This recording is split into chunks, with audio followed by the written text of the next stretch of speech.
What started out as restoring bikes for a profit has turned into restoring bikes for the challenge, for the cause, to save them from the landfill. And you guys have made it clear you don't care whether it's a wrecked, impossible e-bike or a neglected hardtail with very little value. You want to see it restored, put back on the road, put back on the trail, and most of all, you want to learn something along the way. So without further ado, here are all the bikes we've restored since the last compilation. Enjoy. These two e-mountain bikes have been ridden hard, run into the ground, and cannibalized for parts, but today we're going to use them for a good cause. After a big flood decimated our area, Austin and his family used their coffee shop as a community hub for distributing supplies. During that time, their business sat there inoperable, but yet they continued to help. But even in the best of times, Austin and his family donate more to our trails than any single entity in the region. Now that's a pretty amazing thing for a small business to be doing, and recently I saw Austin shopping around for e-mountain bikes. See, Austin and his son ride together at Cayuga Mountain Bike Park, and after a few laps, Dad becomes the tow vehicle to keep the session going, and Austin's not getting any younger. And so if we can combine these two e-bikes into one working one, Austin's gonna have a high-end carbon fiber e-bike to ride with his son. But if we want to surprise him, we have to do it before he buys an e-bike himself. And so we've got a lot of work to do. This bike is a size medium, which means it fits Austin. It's the one we're gonna install everything on. That makes that our donor bike. These were both rental bikes, and the life of a rental bike is notoriously brutal. Both of these were from Cayuga Bike Park's rental fleet, and rental bikes have a brutal existence. Once they get old, they get put out to pasture into the e-bike graveyard, which is where I got these. And if you can find a rental e-bike and restore it yourself, it's a great way to get a good deal, but you're gonna have to overhaul the linkage, service the suspension, all things we're gonna have to do with that bike right there.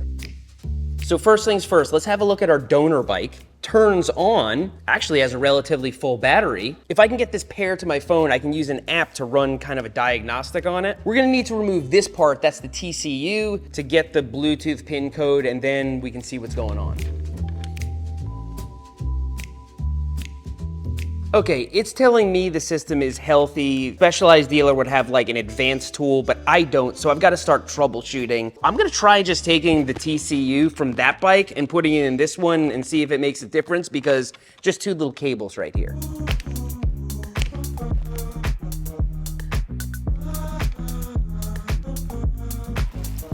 I'm thinking the bike's not gonna behave itself unless we put it on the ground and pedal it. And so I'm gonna put a wheel in the front, pedal it around the driveway, and see if it acts differently. Be careful, because we've only got a working front brake. Yeah, immediately. It's working just like it should. This bike is huge, and everything's making clicking noises, but it's working. Oh, epic dog crap. So this is great. Our donor bike has a fully operational powertrain, but it's gonna get morbid because all these organs are going into that bike over there. We're gonna take it apart and get it cleaned up.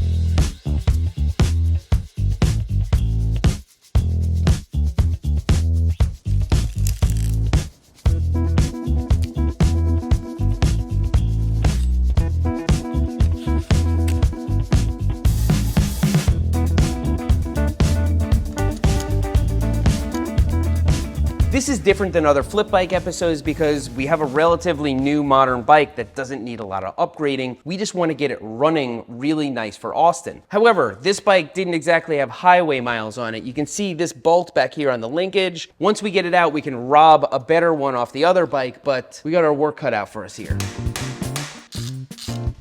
That's an old trick I haven't used in a while. You find a Torx bit that's kind of one size up and you hammer it in.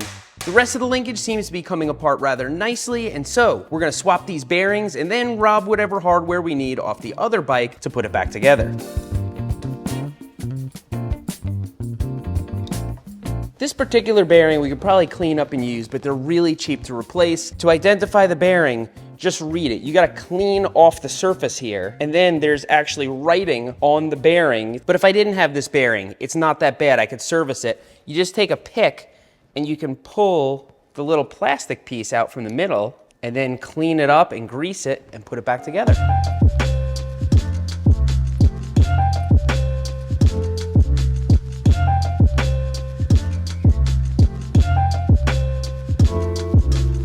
I know, there's no audio because your boy Seth ran his transmitter out of batteries, and I did that for like an hour saying probably really important things. But I'll bring you up to speed. I started cannibalizing the other bike to get replacements for things like this bolt. I took out the mid-drive, the battery, and the shock. And now that the linkage has been overhauled and it's all back together, I'm gonna start cleaning up these parts over here so we can start building a bike.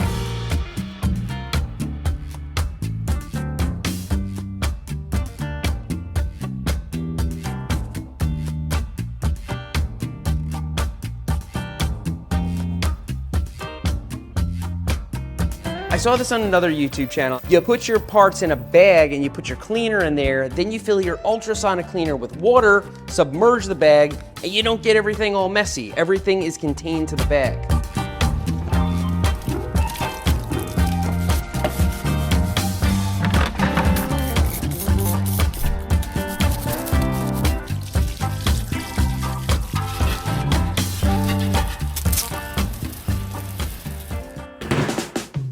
So we've cleaned up all our parts, our wheels, the mid-drive, and now we're left with this highly visible bolt that holds in the shock. This would be hard to replace because it's got a very specific shank size, and you can see the shape of the head over here. I'm gonna show you how to make it look brand new. First, we're gonna put it in the drill press and sand down the head to get rid of all the rust.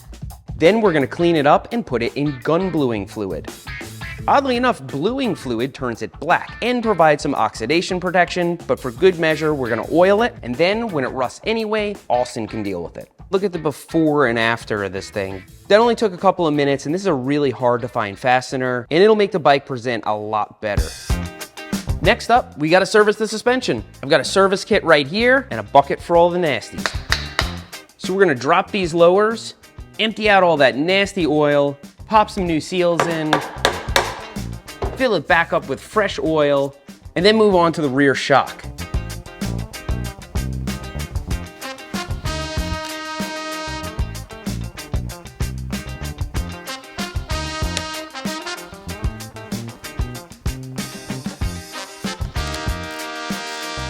Now I'm getting excited because this is starting to look like a bicycle, but we're far from finished. As you can see on the charge port, there's all this bluish green stuff. What is that? Well, it's very likely copper carbonate. Makes sense. It was a rental bike. It would get muddy, they'd hose it off, and they immediately plug it into an electrical connector. It's not really that harmful, but it is a good idea for us to clean it up. And the way we do that is we spray contact cleaner on it and hit it with a brush, and it should be good to go.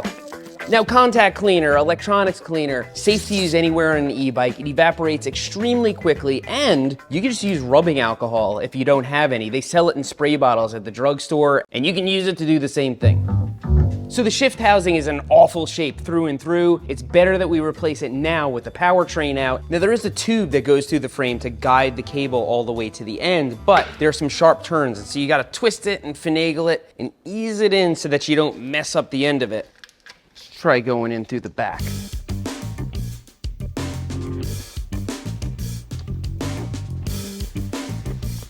You got it. So now it's time to install the battery and the motor. Truth be told, I've never worked on a mid-drive e-bike before. Not like this, taking the whole thing apart. It's not really that hard. The rest of it is just like a normal mountain bike. And the electronics part, I'm not intimidated by because I have a background in electronics. But if you don't, it just plugs. It's just remembering what goes where and don't pinch any wires.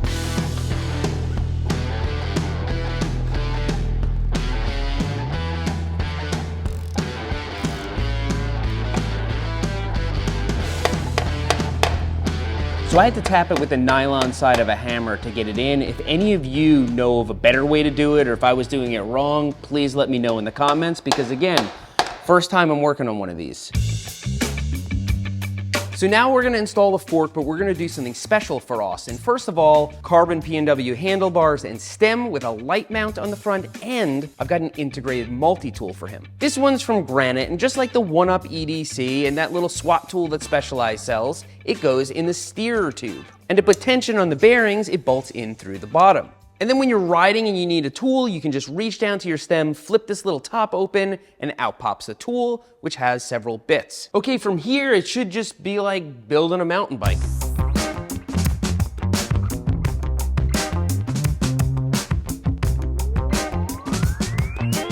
This black colored fluid came out of the front brake. It's supposed to be like amber.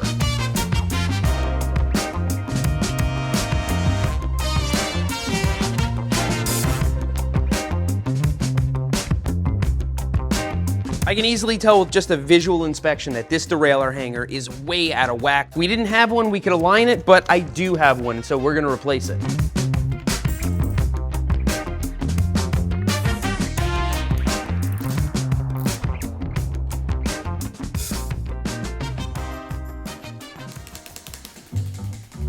I actually did get 2 wheels with this, but they need new tires. I have 2 29-inchers right here. So we're gonna mount them up, add some sealant, and then install the wheels so that we can get the brakes aligned and the drivetrain working.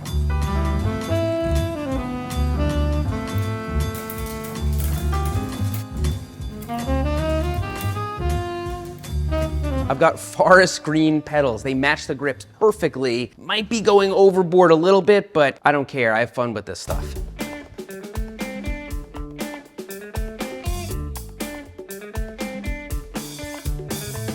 Gotta have a fender because this is for the bike park. This one matches perfectly, and it's from Austin's company, Cognitive. He also does my merch.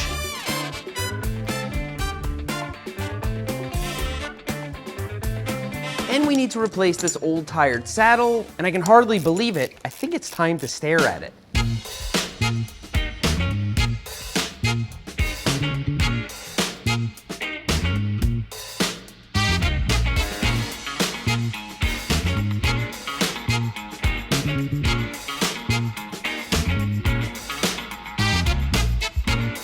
So I'm really excited to give this to Austin because he's never sat on an e-bike before. He's never even pedaled one around a parking lot. And so it's gonna be a completely different experience for him. And for that reason, I think this particular e-bike is the best one. It's a Levo SL. SL means it's lighter, it's got a smaller motor, smaller battery. It feels a little bit more like a normal mountain biking experience. And given that Austin was towing his son up the hill with no e-bike whatsoever, I think an e-bike light experience is probably gonna be more preferable for him. I'm showing up at his place to work with this. He knows we're gonna do some bike park laps, but he does not know that I brought him a bike.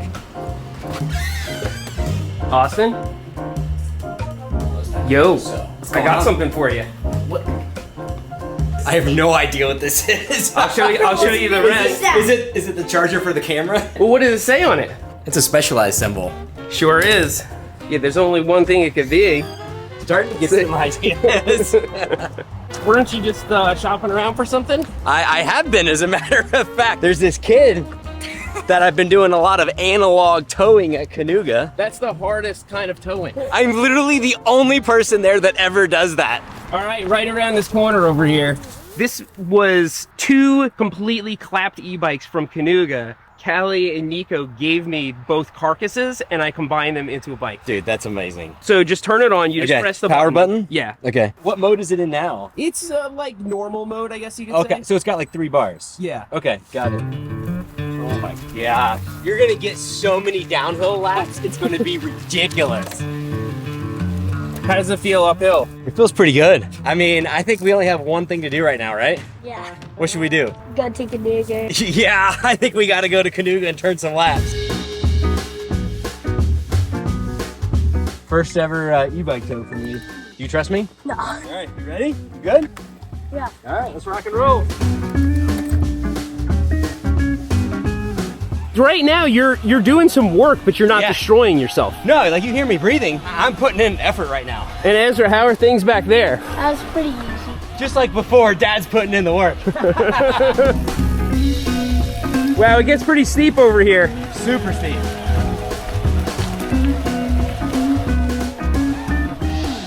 Who normally leads? He normally leads. All right, let's do it. Man, he shreds! Heck yeah!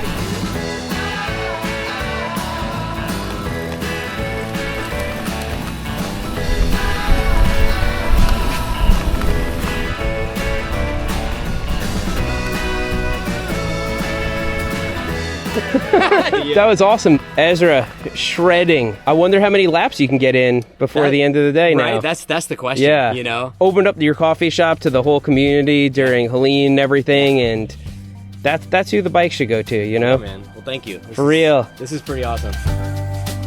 I'm really excited for this bike because it's a puzzle. See, it's one of those rental bikes you can use with an app, so it's like a rolling kiosk, but its operator has gone out of business, leaving untold numbers of these bikes bricked. So when you say that you were trying to fix it, you mean you were trying to jailbreak it? Basically, yeah. Yeah. And it's like a fortress of security bolts, paywalls, and electronic locks. That's probably why it was sold to me for $75, despite costing something like $1,800 when it was new. Yes, this is actually a lot of bike.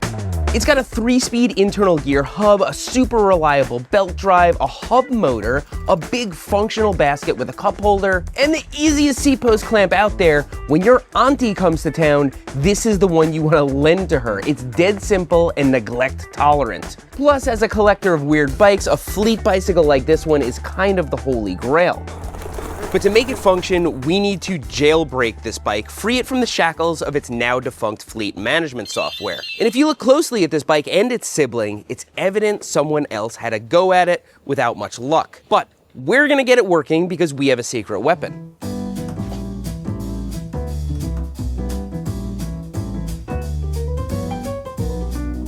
All right, turns out we actually don't have a secret weapon. I figured we could Google image search this bike and figure out who really makes it, get some documentation, maybe a repair manual, but I think we're on our own. And like I said, it's a puzzle.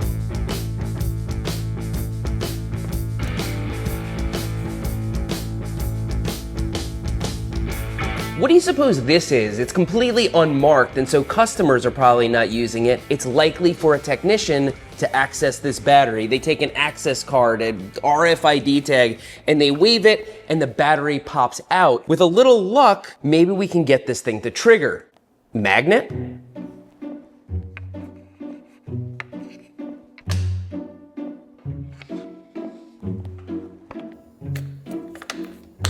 I think we're getting somewhere. These are really common connectors on e-bikes, and this 5-pin Gillette connector goes up towards where I think the latch would be.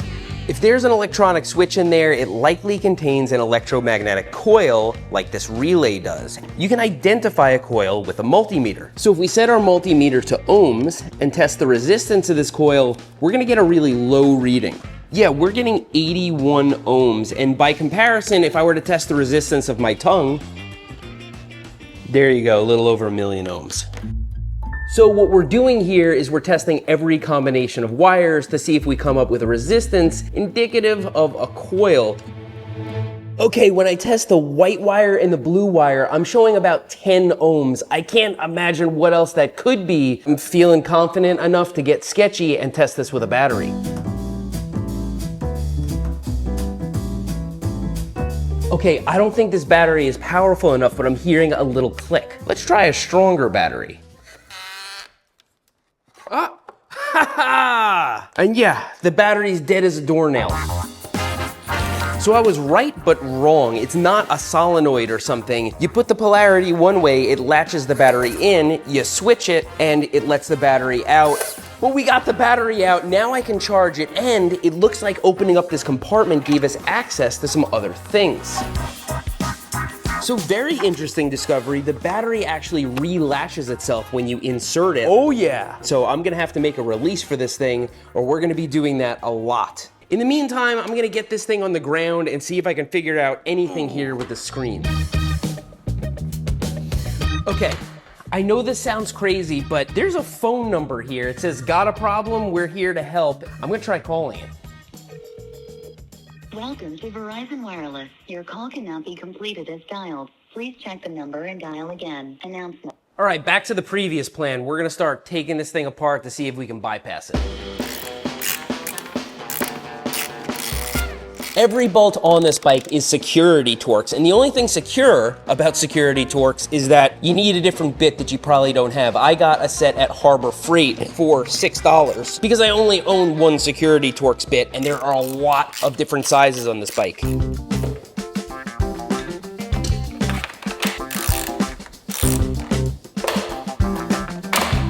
This thing is a fortress. Everything you take apart has something else behind it, and they're just big metal plates covering everything you might want to get to.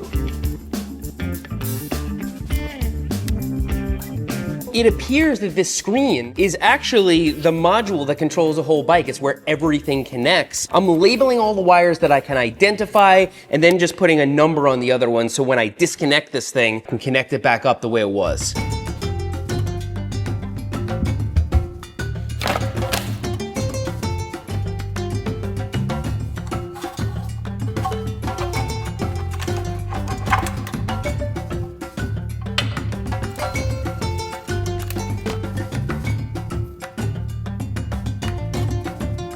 So we've done quite a bit of exploratory surgery, poked around the bike, and I've labeled everything. All of these cables have been identified. And so I know for a fact we can get it working. If we replace the motor controller and the screen and run all sorts of extension cables around, we can make the bike work. But I don't want to do that if I don't have to. And so the question is there an easier way for us to do this? Let me show you what I found here. This guy right here is a brushless motor controller. The motor is connected to it, the lights are connected to it, and several other little things. And it's made by Tongsheng, which is a really popular company. They make a lot of e-bike stuff. Now there is one cable that runs from this controller up to the display, kind of a telematics unit that communicates with the mothership. That's what's telling this thing to not go. And so let's get tinkering.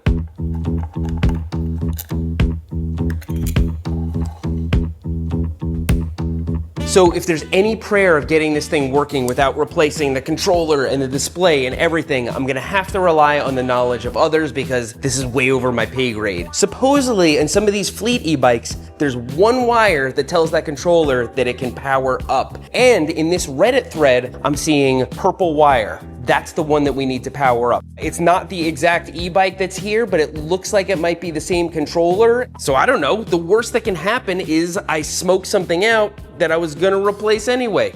So step one, we have to reconnect the display and this controller kind of loosely. We're gonna leave it all apart.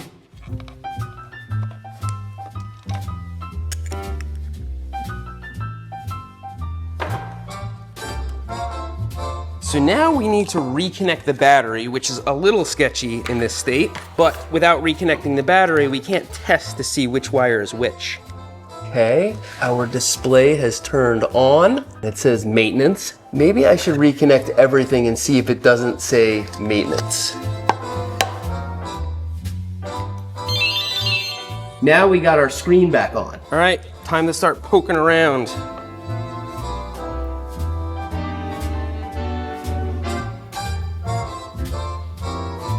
Okay, so I found a power wire in here. It's reading 37 volts. And then there's this purple wire, and I don't know what to test on that. And so I'm gonna cut the purple wire, and we're gonna see if anything changes on that display.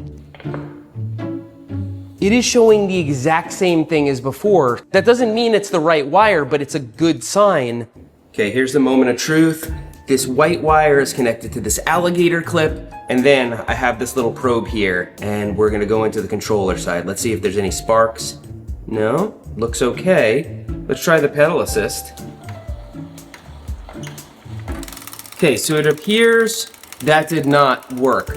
Okay, I have been messing with this thing all day, and I hate to admit defeat, but it looks like I'm starting to burn stuff out. And so, I'm gonna order a controller and a screen.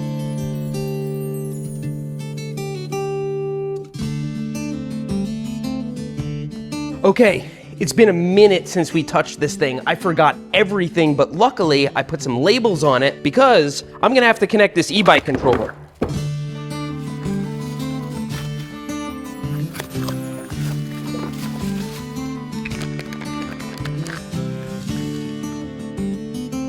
Yeah, it's practically spring already. There's stuff popping up out of the ground. If you don't look after your future self in these situations, you will end up having to do the same work you did twice. And so I'm really glad there are labels on every single one of these things. But now I need to determine how much of this new controller is gonna just plug in and how many wires I'm actually gonna need to splice here. Our goal right now is to get the front wheel to spin. I'm not worried about making any of this neat or getting it put together properly. I'm just dry fitting it. Okay, this is kind of a moment of truth. I'm gonna try and get the front wheel to spin, which is where the motor is. So we're gonna connect the battery. Okay, we're gonna turn on this controller. Now, I don't want to use the throttle, but I'm gonna use the throttle to test it. Okay, so the question is now, can I get this to work with pedal assist? It comes with this little sensor. We should be able to get it to do something, right? Yeah. It looks like we're gonna change the pedal assist sensor to the one that came with this kit, and this is how they want you to mount it. Not gonna work on this bike, and so I'm 3D printing a little mount for that little sensor to go into. While that's 3D printing, let's see if we can figure out what's going on with the belt drive. It is making creaking noises here, watch. And if you look closely, you can see when the belt makes its way onto the sprocket, it's binding up, it's making creaking noises. I think it's the tension of this belt here, but the problem is these nuts in the back are security nuts, and so we're gonna have to just use brute force.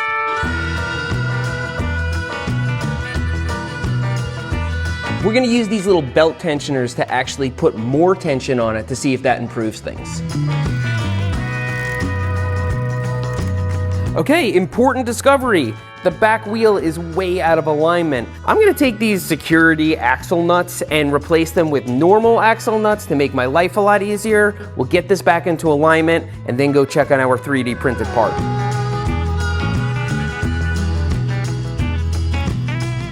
Look at that, smooth as can be. Now we can work on that pedal assist sensor. This is a pretty stout piece of plastic, and it's gonna go in a spot that doesn't get much abuse. This is not a mountain bike, it's gonna be rolling on the greenway. We're gonna clean this off with rubbing alcohol so it sticks real well, and then we're gonna heat it up.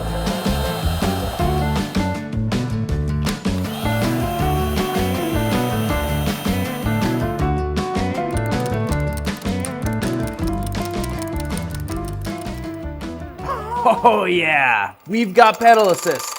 So now we have a few more things to sort out in here, including the lights and the battery latch. Both the headlight and the tail light terminate here with the same kind of plug. I actually have the male side here because I used to work on a lot of RC cars. And so we can just plug this in, hook it up to a little battery, and make sure the polarity is right. Yep, there she goes. Only problem is, come over here and look at this. This is the light plug from the harness. Looks nothing like those. We're gonna have to snip it off and make a harness so that we can unplug it easily if we ever have to work on it again.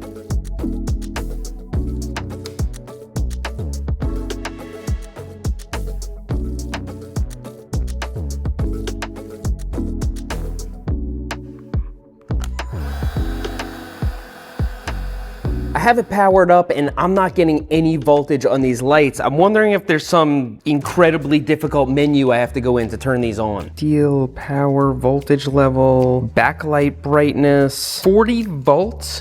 Good. This bike is becoming a really big pain. The light outputs are 40 volts. That's not good because these lights are not 40 volts. They would burn out if I hooked them up to that. And that's the battery release working with a 9-volt battery. And my whole plan was to hook it up to the light output. So you turn on the bikes, you turn on the lights, and then you can release the battery or put the battery back in. I gotta order more stuff. That voltage reducer is gonna cost me $13 and I'll have it in a few days, but I won't be able to work on this again until a week from now.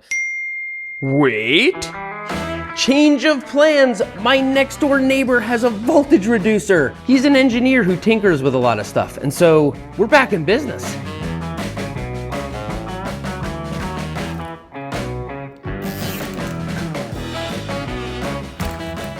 All right.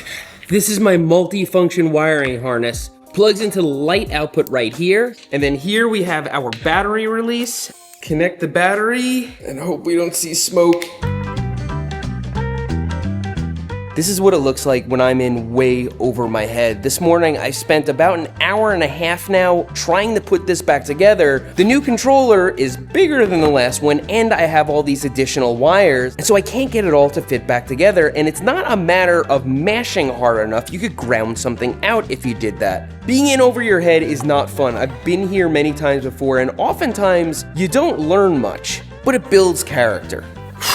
Okay, truth be told, I'm not worried about getting burned or starting a fire or anything like that. I'm more worried about negating all the work that we just did. Lights, yes. But do we have pedal assist? Yes! And a little wire rubbing over there, but that's okay. And now before I put the rest together, does this battery release work? I'm not gonna say anything. Okay, these two pieces are in, the wires are routed on the bottom. If I put the battery in and then the battery release doesn't work, I'm gonna have a problem. So let's put it in like a little bit. We're gonna latch the battery in. Okay, battery does not come out. Battery comes out. Let's put the front of the bike back together. If you remember, the bike had this screen that showed everything on it, and the screen fit into this thing on the dashboard. Meanwhile, our new e-bike controller comes with this screen, which is obviously not so good. I made this bezel. Snaps in here perfectly. Look at that.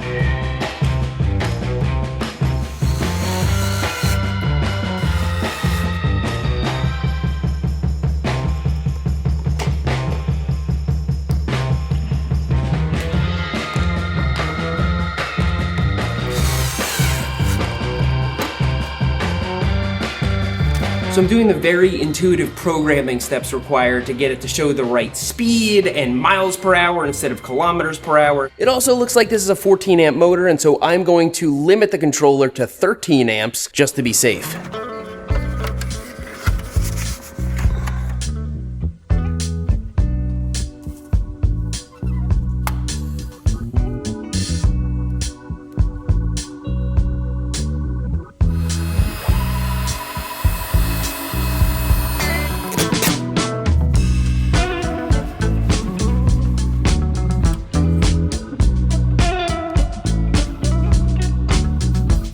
Maybe the most challenging episode of Flip Bike I've ever done. I have a lot of thoughts, but first, we've got to stare at this and test it.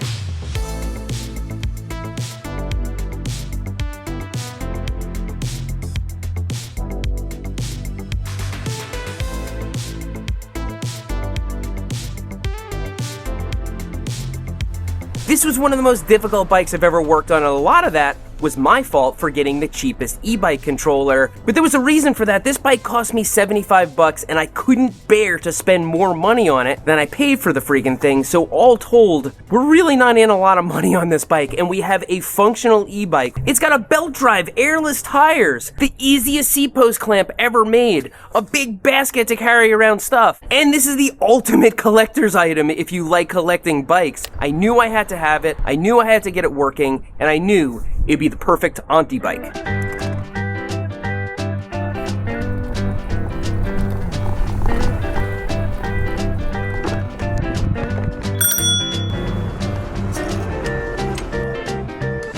Yeah, I saw it on Facebook Marketplace and they had it for $75. You get them both for 75 bucks? No, I got them for $75 each. This is the perfect auntie bike. It's got a basket, it can hold your Stanley Cup. That's pretty dope. It's got a bell. Do I have to pay? You gotta scan that QR code. It's gonna take you to my website and you gotta pay. Do you have a website?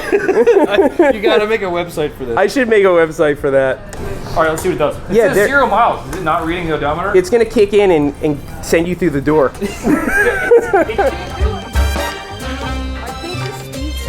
Front wheel drive? Yes, it's front wheel drive, dude. Oh, you're doing me dirty. A little bit of burnout. Oh, what?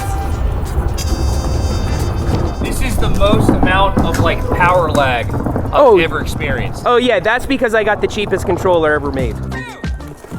I love a mountain bike with a story, and we've got one right here. This was Chase's first real mountain bike, and actually, it was a hand-me-down from his dad, Eric Perkins. And Eric actually bought this bike off of a mountain bike racer. So I've got a lot of respect for this bike, and I want to find it a good home, but that could be a challenge. How old is it? 10 or 12 years old. 10 or 12 years old? It's getting up there. This bike was built in 2013, so it's outdated by well over a decade. It also has smaller wheels, no way to route an internal dropper post, and the color scheme might have been cool when Vine was a relevant platform. Plus, this bike was used hard. There's not a spot on it that doesn't have some kind of scrape or scratch. Many of the parts are likely worn, and there's no telling what we're gonna find when we dig into it, but this bike has a lot going for it. First of all, it's a Norco. It's not an extinct brand. They make good bikes to this day. It's legit. It's also got some really good components. It has industry 9 wheels and hubs, a good Shimano drivetrain with hydraulic disc brakes, and it has a nice mixture of Fox and RockShox suspension, which we can service. There's actually not a bad part on the entire bike, but not crazy about the color scheme, and I think everything on this bike is gonna need a little bit of wrenching. So we've got work to do. So let's start by testing everything on the bike.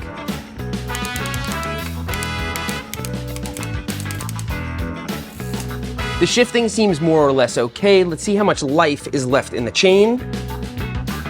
The chain's barely worn out at all. We don't have to replace it. And actually, the chain ring and cassette have acceptable levels of wear too. Actually, the brake pads look almost brand new. It's almost like they serviced it before they turned it into me. So now we don't have to mess with silly stuff. We can just really dig into this bike and make it run like new. So take a long look at it because this bike is getting transformed.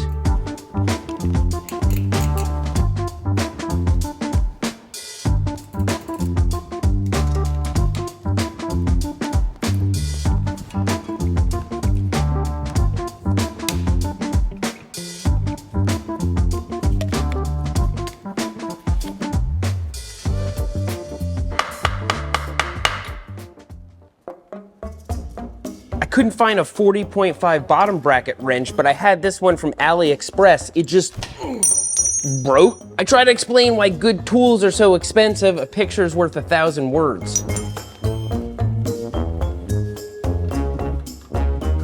A lot of water's been sitting around in there. Add this to the list of the things we're replacing. The linkage is actually not as bad as I thought, but we need to take it apart to clean it up, and we'll be replacing the main pivot bearings just for good measure.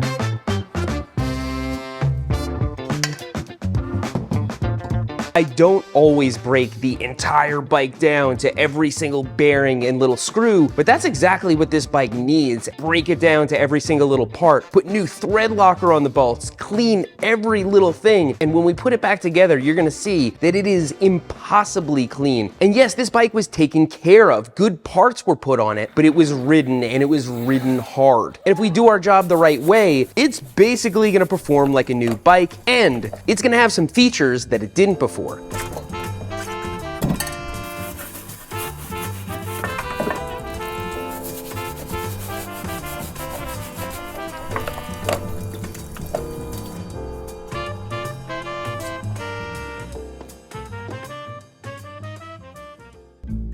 This frame has got a ton of character, and we're about to give it more. So the bike came with this seat post, which is common on mountain bikes from that day, but modern mountain bikes have dropper seat posts. Like this one, it can go up and down on the fly. Only problem is this little release right here. The cable has to go inside the frame in order for that to work. So we're gonna drill a hole on the back of the seat tube right here so the cable can come around like this. I don't know if I would recommend you do that, but I'm gonna do it.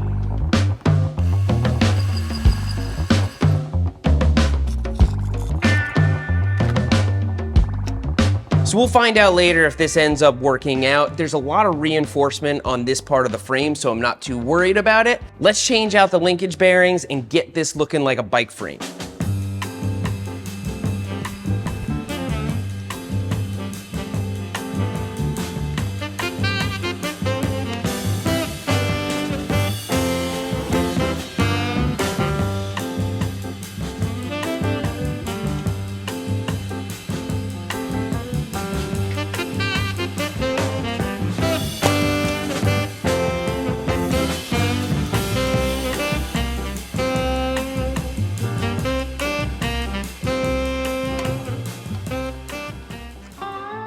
So many would refer to this as a frame set. That's a bicycle frame with a rear shock installed. We overhauled the linkage. It really needed that. It did need that shock service. I'm not sure how much it needed for us to drill a hole in the back of the frame, but I realized something about the old cranks that's giving me pause. And no, I'm not talking about all these scratches and scuffs here. That won't affect their performance. What I'm worried about is the size. And so we're gonna swap these for a set of 170mm cranks that I found in the parts bin. In 2013, it was normal to sell a small to medium-sized bike with 175mm cranks. We've since stopped doing that. Most new bikes these days come with shorter cranks. And actually, there are some other things that are way too big for this bike, especially given where it's going. The fork, this is 160mm. This bike's supposed to take 120. It's over forked by a lot more than is normally acceptable. And that's a problem because when you're pedaling around or climbing, the front of the bike sits higher and the geometry is all thrown off. And this bike is getting raced. And so we don't want that to happen. Yeah, I just gave you a little piece of information you're gonna find out about later. But in the meantime, I've got the 120mm SID off of my Rebel. That's the size that this bike's supposed to take. So we'll give this fork a quick oil change and clean it up, and then the old fork goes back in the parts bin.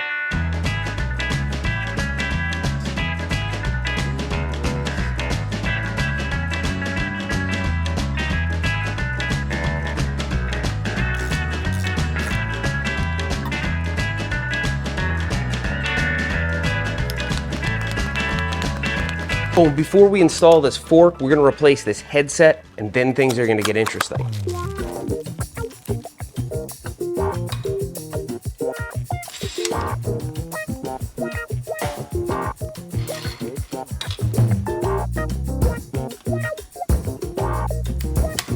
So this fork is not exactly perfect for this bike. It's actually a 29-inch fork, and we got 27.5-inch wheels, but it's a lot closer than the last one. And that's important because, as I said, this bike will be raced. Yeah, we're putting a lot more time and money into a 13-year-old Norco than we probably should, because we're gonna create a kit to put somebody through NICA. NICA is the National Interscholastic Cycling Association. It's mountain bike teams for middle school and high school. But you gotta have the mountain bike and a whole lot of other stuff, so even schools that offer it sometimes have kids that want to participate but can't. And you'll know all the details later when we deliver it to its future home. That's why I'm trying to do this all by the book, except for that dropper post hole. This started off as a race bike. It's gonna continue to be a race bike. This bike's story is only beginning. So we're gonna put these bright blue handlebars back in the parts bin and replace them with these.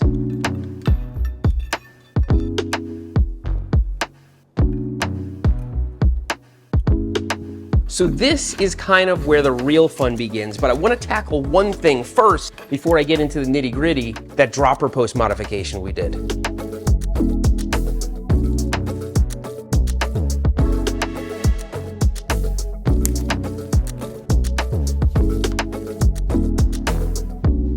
So now that we got some lightly used grips on the handlebars along with all the components, the fun begins. I'm gonna start with this dropper post because it's keeping me up at night.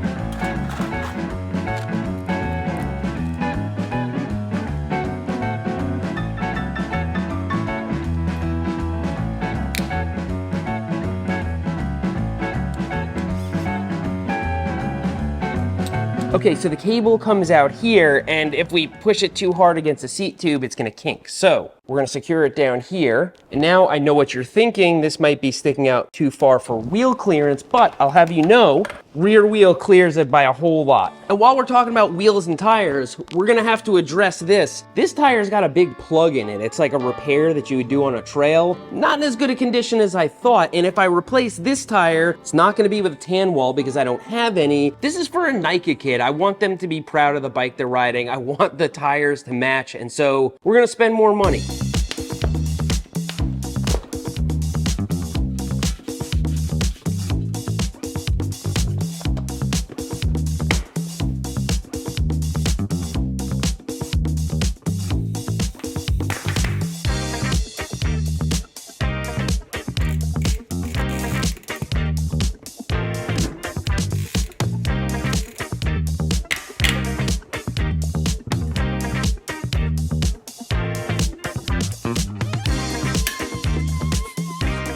So as you can see, we have two different tires here. That's so that the rear one will clear the frame, but they're both black and they don't have holes in them. And you can see they're set up with a cassette and rotors so we can test the brakes and shifting. That means soon we're gonna have a rideable bike.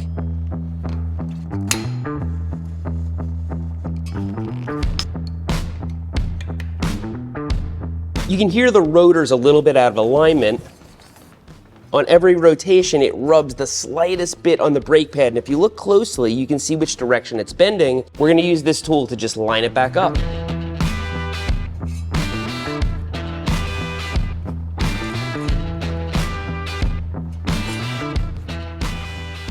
Now we can install the derailleur and get this thing shifting. When you're doing that with a new cable, you want to shift to the smallest gear. So it's that inner paddle you're going to keep pushing until it doesn't click anymore. Then tighten the cable and make your adjustments from there.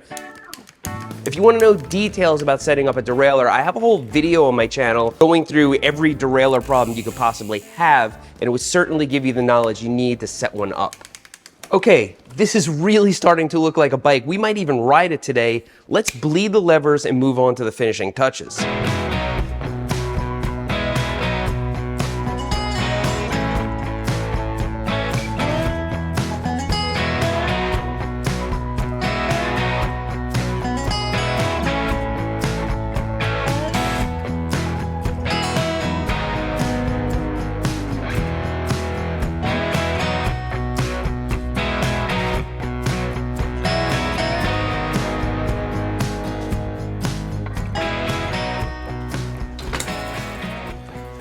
And with that, I think it's time to stare at this bike.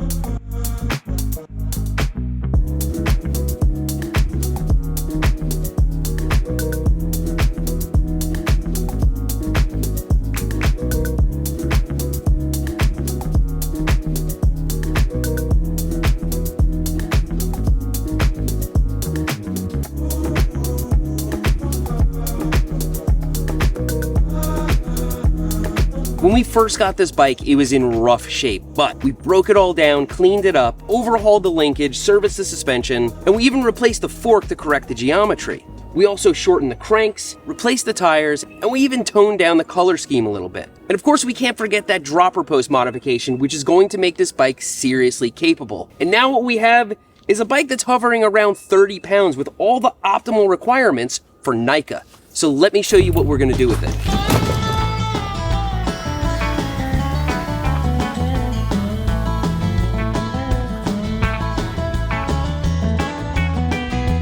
So I'm here at IC Imagine School. It's a super nice school with a professionally built private mountain bike trail system. So I'm like, forget these kids. I didn't have any of that. What am I gonna help them for? But that's not the big picture. This is a public charter school. There's all walks of life here. It's not like a prep school for rich kids. Yes, they have a nice mountain bike trail, but when I was a kid, my elementary school bought Laserdisc players for every classroom. Would have been better off with a mountain bike trail. And it so happens they have a NICA team here, and not everybody can afford to take part in NICA because you need a mountain bike and you need race fees for the year, which amount to something like $650. Taking care of kids is more expensive than it's ever been. So we've got a package for them. We've got this mountain bike that we've restored, a Burn Peak water bottle with stickers, a Crank Brothers multi-tool, and $650 in it, and a helmet. We are delivering to them a kit to put a kid through NICA. And I'll leave it up to the coaches to decide who gets in, but it's gonna go here in that container.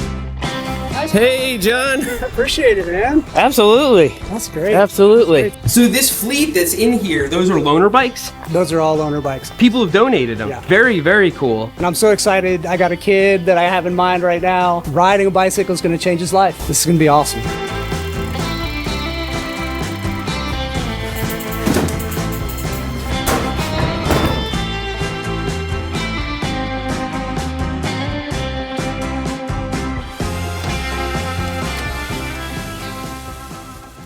This is the most upgraded Walmart bike on planet Earth. It has new suspension, wheels, tires, cranks, bearings, handlebars, pedals, and everything in between. It's literally impossible to upgrade it anymore. And all told, even factoring in discounts you might find, this is over $6,000 in parts. But did we make it better? What does it weigh now? And what could we have bought for the same money we put into this thing? Does it perform like a high-end mountain bike? Well, it had better, because if it doesn't, then we know once and for all that it's impossible. I'm Seth from Burn Peak. I've upgraded many bikes, but never like this. The bike we started with was that same $450 Ozark Trail FS2 I reviewed in the last video, and many of you thought my review was too critical, that I was expecting too much out of a $450 Walmart bike. But I didn't deny this bike was impressive for the price, and maybe even historically impressive. I was simply pointing out that there are other great deals to be had that ride better right out of the box, and so I do stand by my review. But I did get a couple of things wrong which I'd like to correct. First of all, I didn't notice the link in front of the rear axle, which means this is technically horsed link. That means it may perform better than I thought, and it's definitely the first bike at this price point with such advanced linkage. I also said you need to invest a minimum of $750 to make this a good trail bike, but that's based on what I want to do with it. Many commenters detailed more economical upgrades that work for them. Upgrades that put smiles on their faces. And that's all the proof I need to hear to concede that I was wrong. You can't argue with a smile. But we're not doing economical upgrades today. In fact, we blew way past the diminishing return $5,000 ago. And while this might seem a bit tone deaf right now, this was mandated by the people. You wanted me to upgrade the snot out of this thing. So here's exactly what I did. I started by weighing the stock FS2, which came in at 38 pounds or 17 kilograms. Then I stripped off all the parts right down to the frame, even removing the headset bearings. Then I saved all the takeoff parts because why not? With the bare frame on the stand, we could observe that horsed link in action. Next up, bearings. I threaded a Cane Creek Hellbender into the bottom bracket shell and pressed the Hellbender headset into the head tube. These are the best bearings you can get, and naturally, the first thing you might do when building up a bike from the frame.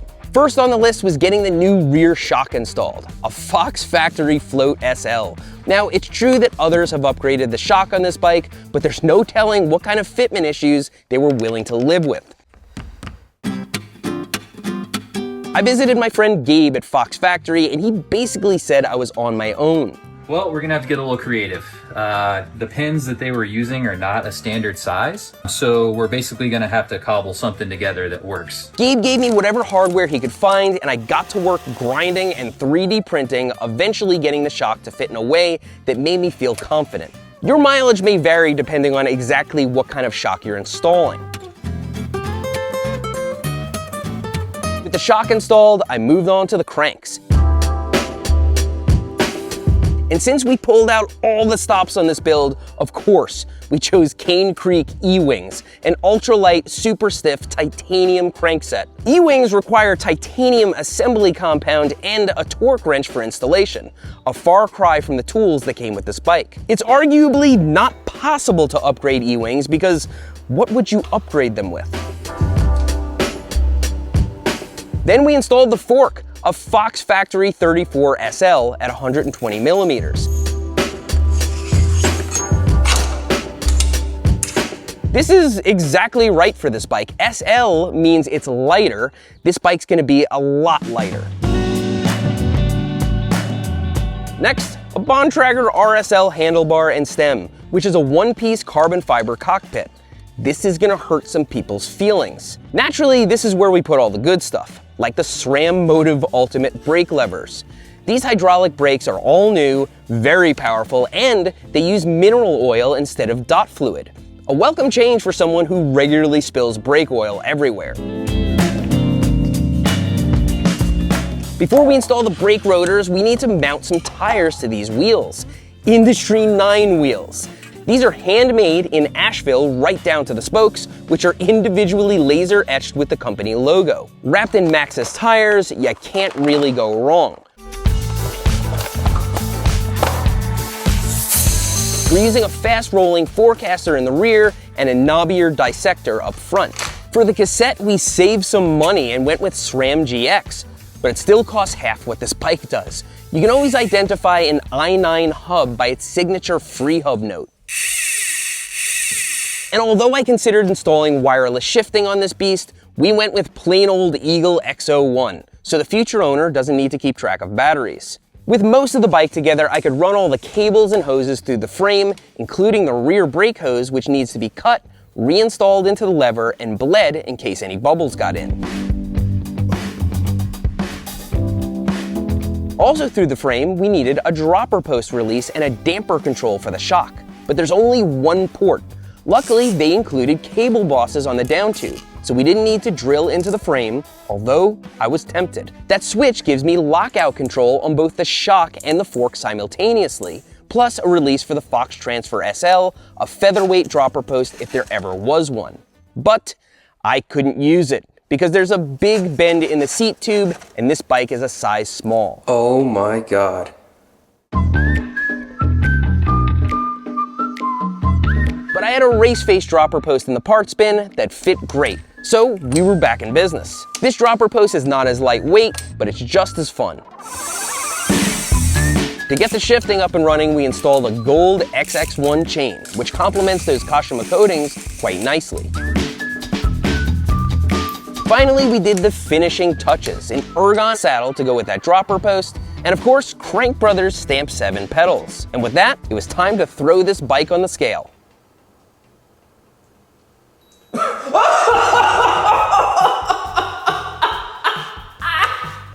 Oh man! At just under 31 pounds, we shed over 7 pounds off of this bike, much of its spinning weight, more than any bike I have ever upgraded and more than any bike I ever will upgrade. Every time I grab this bike, I can't believe how light it is, but right about now, it's time we took a good long stare at this thing.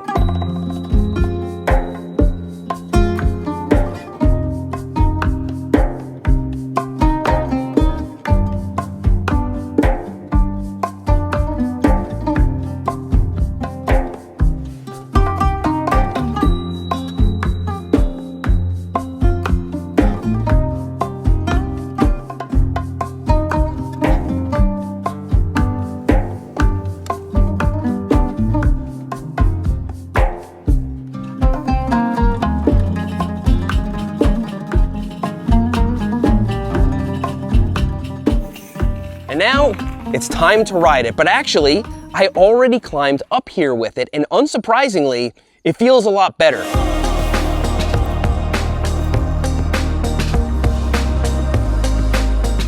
It's stiffer, much quieter, and the weight savings are noticeable. The weight savings in the wheels and drivetrain especially have slashed the spinning weight, and that's the most important kind of weight. And overall, it just has a totally different vibe. It doesn't feel like a $450 bike at all. And with all these high-end cross-country parts on it, that is, light, responsive parts designed for pedaling and rider input, we should expect it to feel better on climbs. But what actually makes it climb better are the tires and suspension. Not only are these new tires way more substantial, but we're also running them at much lower pressure without inner tubes, so they have more traction. And yes, the suspension feels like it's from a different galaxy, and although I have these lockouts to make it stiffer for climbing, it feels great with or without it engaged. But I'm not much of a climber, and so, to get a real pulse on this bike, we're gonna need to get rowdy. All right, first descent on the Ozark Trail bone saw. Okay. Probably should add some volume tokens, but pretty good so far. Wow. This suspension's from a different planet. It's so much quieter.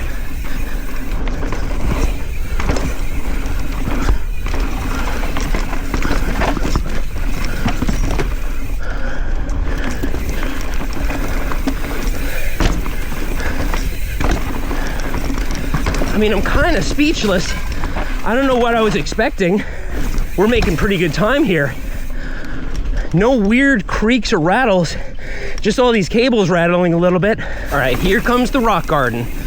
Hope nobody else is out here because I want to cream it. Oh yeah.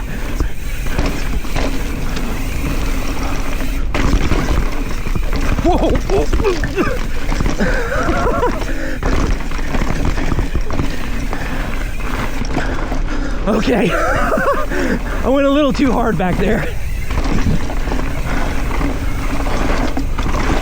Wow. Oh man.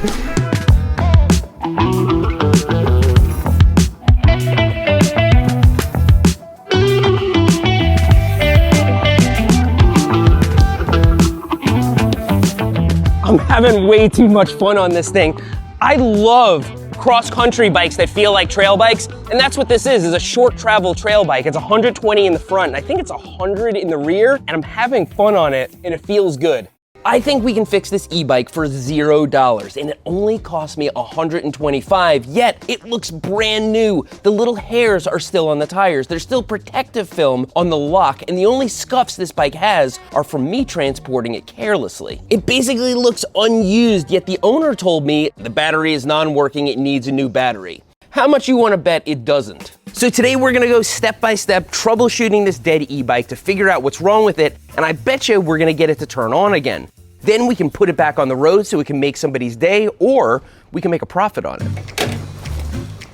So before we dig into this, I want to give you some wisdom about troubleshooting because people are notoriously bad at troubleshooting. When I used to work in car stereos and alarm systems, a customer would walk in and say, "My radio's broken, I need a new radio." Okay, sir, that will cost you $1,000, but do you want me to check and see if it might be something else? Then I would go into their car with a pair of pliers, pull the penny out of their cigarette lighter, change the fuse, and send them home for $45. Makes me a terrible salesperson, but a really honest technician. Same thing is going on here. The person who sold it to me says it needs a new battery. Now, it could be that a bike shop checked it out and they already determined that and he left that piece of information out. But more likely, he sees that the bike doesn't turn on and just assumes, but that doesn't seem to be the case to me. If I plug this battery into the charger starts off red, after a few minutes it goes green, the battery's charged, seems to be working to me. And so it could be the power switch, it could be a connection, it could be many things. So the first step in troubleshooting is to start with the simplest thing. Let's see if the battery is actually outputting any power. Behold, a $300 multimeter and a $15 multimeter. They both do exactly the same thing. That is, if you don't care about durability, reliability, accuracy, none of that's gonna be important. We're just checking the voltage on an e-bike battery. And so, what do we have here? Well, we've got the power port right over here. We've got a little fuse over here. That's something we can check. And then, at the bottom, we have the terminals that actually connect to the bike to turn it on. That's where we wanna test voltage. But first, did the fuse blow? Is this gonna be a $1 trip to the hardware store? A fuse will blow in order to protect a circuit. So if it is blown, then we gotta see if it might be something else, but we can take it out and see visually if the fuse is any good. Oh, no, we can't. It appears to be a ceramic fuse, and so you can't visually see whether there's anything wrong with this fuse. We have to test it with the multimeter. So before we test this fuse, what do fuses do and how do you test one? I set up a little experiment here to show you. Fuses come in lots of shapes and sizes, but there's usually a little element that burns out. When something goes crazy, there's too much current, the fuse will fail before something really dangerous fails. So if you see this little purple fuse here, I'm gonna put a piece of white paper behind it. You can see that there's a little U on this thing, and that U is what's gonna blow. I'm gonna short circuit it and show you what happens. Okay, hopefully you can see the little U on the fuse. I'm going to short circuit it in 3, 2, 1. There it goes. So now whatever was causing this fuse to short circuit, it's no longer possible because there's a break in the circuit. So with a blown fuse and a perfectly good fuse, I can show you how each will behave when you connect them to a multimeter. First thing you're gonna wanna do is set your multimeter to ohms or beep. You're gonna see like a little audio signal there. And then make sure that when you attach the probes together, you get a beep. Anything that has a complete circuit, like this perfectly good fuse, it's gonna beep when you touch either side of it. And a blown fuse like this one, when you connect the probes together, It's gonna do precisely nothing. So, time to test the fuse from our e-bike battery. Okay, moment of truth. Is the fuse gonna be blown or open, or are we gonna get a beep, which means it's good and we have to test something else? Let's touch the probe to the other side and see. The fuse is good. That means we have to dig deeper. So that's a simple issue. Takes under a minute to check, and so it's gotta be something else. Now, I asked before, is there any power coming out of these terminals over here? You will also use a multimeter to test that. You're gonna set your multimeter to DC voltage. That's what batteries use. The wall in your house, an electrical socket, that uses AC voltage. AC is gonna be denoted by a little wavy line because it stands for alternating current. Direct current is gonna have a little solid line with a V under it. That is DC voltage. So switch your meter to DC. So if I have a battery like this one, I'm just gonna take my probes, put the positive end on this side and the negative end on this side, and boom. This is a 3.7 volt battery. It's not charged, so it shows 3.4 volts DC. It actually doesn't matter if you get these backwards. If you put the positive one on the negative side or switch them around, you're not gonna start a fire. You're just gonna see it as negative 3.4 volts on your meter.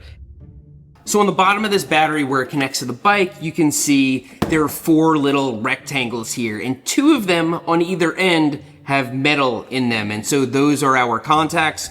So we're gonna test this battery. What do we wanna see? Well, you can see on the label right here, 36V. So we wanna get something close to 36 volts, 34 volts, 32 volts, and we can decide what to do from there. So let's do it.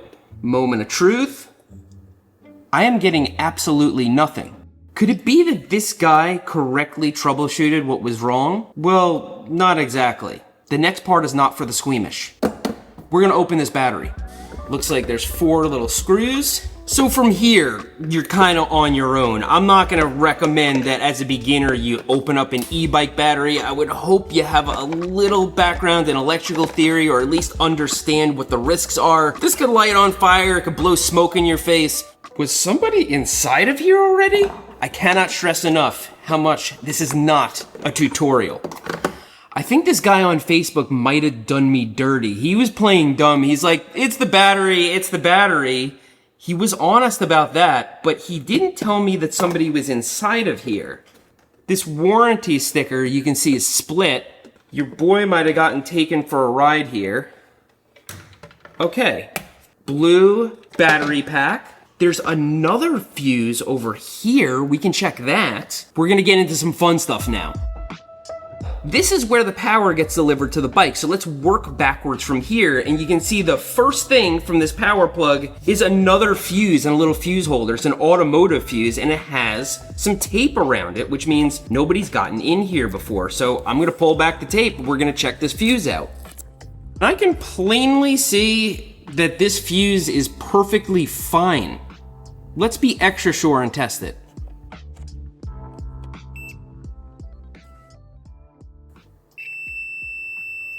Yes, the fuse is fine. So now we can start poking around and see if there's a break in the connection somewhere. Could it be the actual fuse holder right here? With the fuse out, on the side before the fuse, let's test the power. So I have one power probe in the plug over here. I'm gonna put the other power probe into the fuse holder.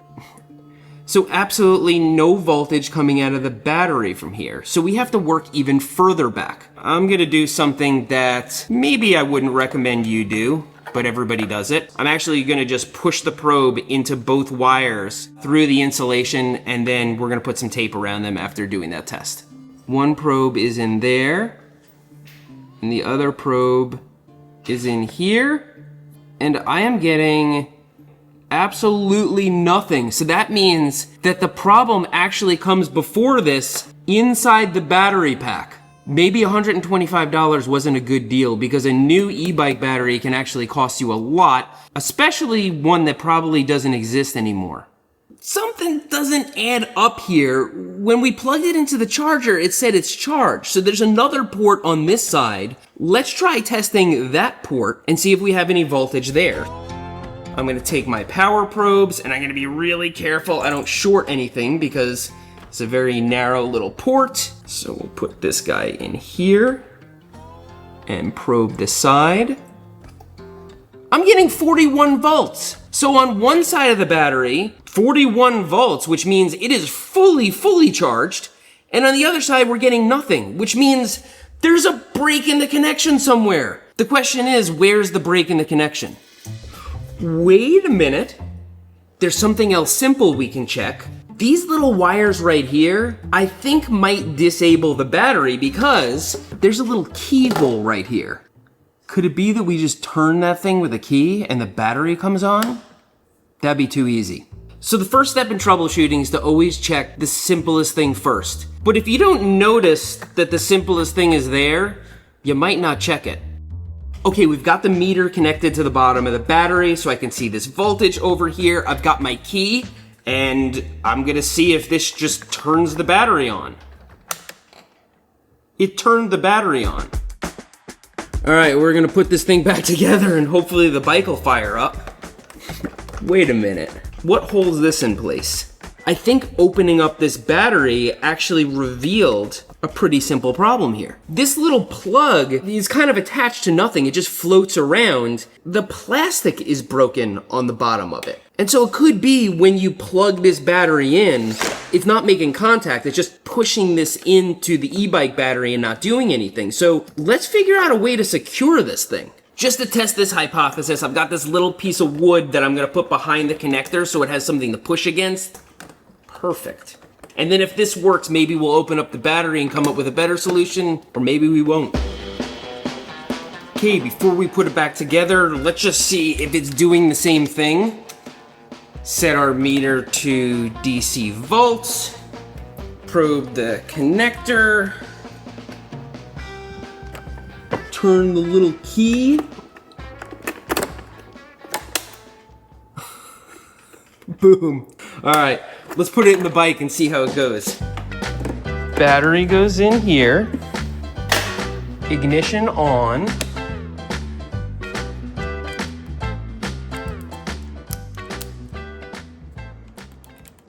Something just does not add up here. We've got more to do.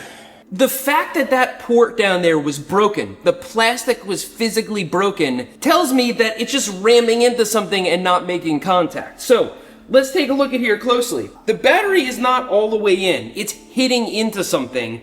Let's take a really close look where the battery interfaces with the bike. There's got to be something off here. Ha! Check this out. This guy's bent. Bent way out. I'm gonna push that in so that it's straight up with the other guys. Let's see if this battery plugs in. We're gonna go in real careful.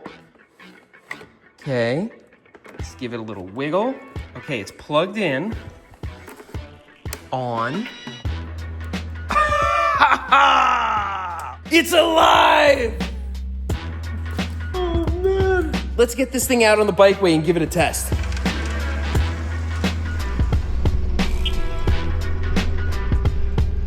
So this bike is absolutely worth 125 bucks. It freaking cruises! Let me show you how it works.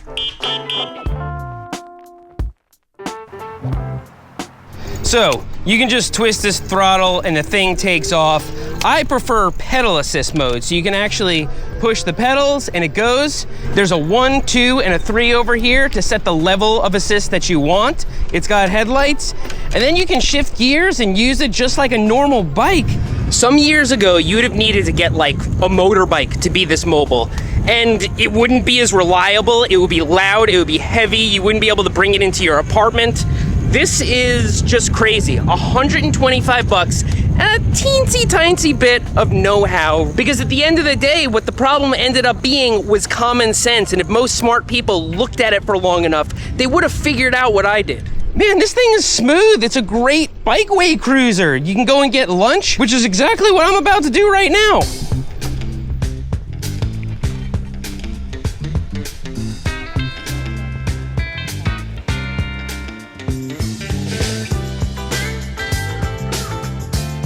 Okay, so the battery that's in that bike is still kind of held together with a little block of wood wedging the power plug in place. So let's go back to the workshop and do a more permanent fix that we feel better about.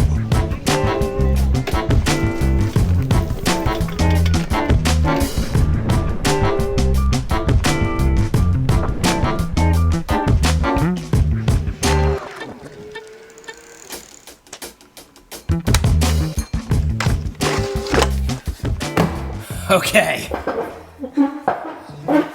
Let's get this guy back open and see what we can do here that's a little bit cleaner than that wooden block.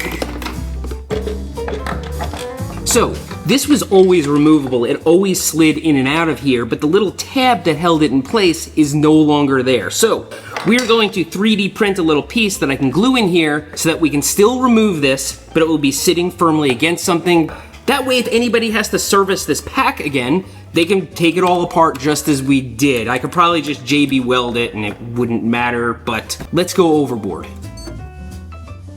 So while that's printing, we're gonna mix up this JB weld, and I already found a buyer for the bike. My producer's fiance has been looking for an e-bike. I'm gonna sell it to him for what I bought it for, and it's gonna go back on the road instead of sitting in a landfill. This is a huge win. So this is printed on polycarbonate. It slides right in here, in between these two pieces. Oh, fits like a glove. It stays in there pretty good even without the adhesive, but I'm gonna do my dirt here. Get it in there permanently. Here we go. Get the excess off. Oh yeah. So now it's held together, but it's still removable in case we need to service it someday. But we're gonna put this back together and get it off to its new home.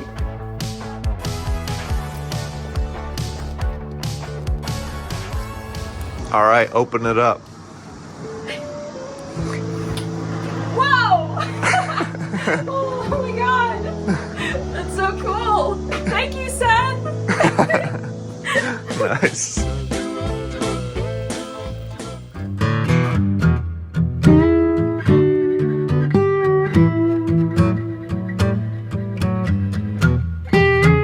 Here it is, our $125 mountain bike that we found on Facebook Marketplace. I feel like bike prices have returned to planet Earth. A 6-year-old Dick's Sporting Goods GT that's not in awesome condition probably should cost $100 to $150. So this is a good thing, and actually there's a lot we can do with this bike. For a very reasonable investment, we can make this a really solid hardtail that's a lot more up to date. And so I'm gonna tear this bike apart and show you what I have found for it.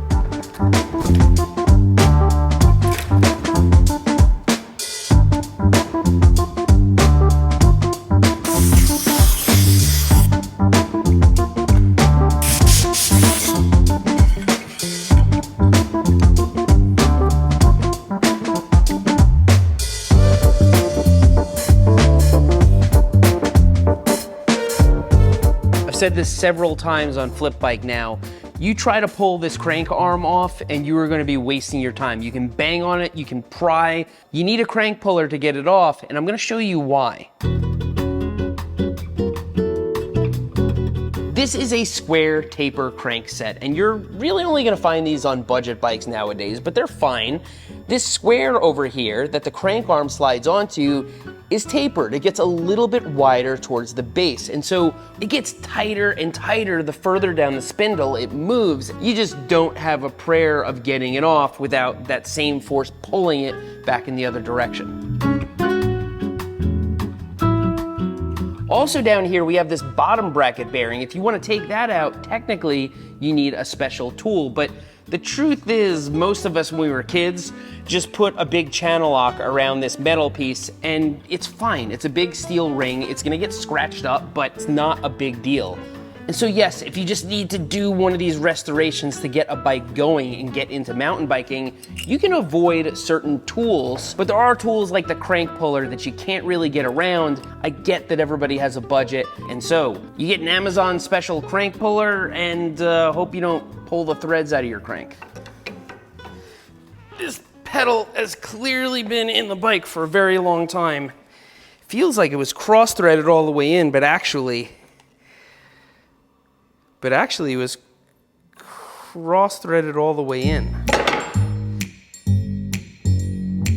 So the threads in this crank arm are shot. That means we can't safely thread in a new pedal without doing a repair on this. Now, it can be repaired. Sometimes you can just clean it up with a tap, which we're gonna try, But an even more damaged thread can be fixed with an insert. You drill it out to the next size, you put in the insert, and it's saved. The problem is those inserts are often pricey. If we can't fix this with a tap, then we're gonna replace it. At this point, we've got one filthy bike frame and a bunch of filthy parts, so we're gonna clean them up and get to work.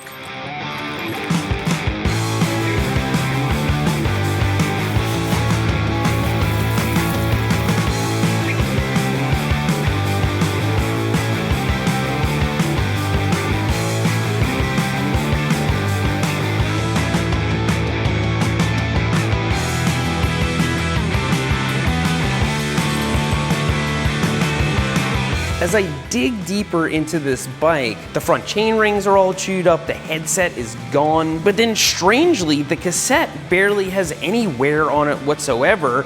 The tires still have plenty of tread. Even the bottom bracket cleaned up really nice. It's still smooth, just doesn't have any grease in it. It's all dried out. There are actually bearings here that you can get down to and just pop the covers off of. Then we can just add more grease. We don't have to go crazy. We don't have to remove the cartridges or replace the bearings. You can just put grease in it and the thing runs like new. These wheels are actually in great shape. There's like no dings or scratches on them. The hubs feel like they're in great shape, but I want to throw them on the truing stand, make sure they're perfectly straight, make sure the spokes haven't gotten loose, and you don't even really need a truing stand. I've showed in other videos how you can actually line up wheels with a zip tie. Your bike multi-tool might even come with a spoke wrench in it. Now, something that's more or less fine, we can probably just leave it, is the fork. It's a Suntour XCM. These are really basic and really neglect tolerant, but it has been neglected pretty good. And so we're gonna take it apart, we're gonna clean everything up and replace the wiper seals and bushings because they're really inexpensive. It's super easy to do. And in doing this service, we're basically resetting the fork back to day one.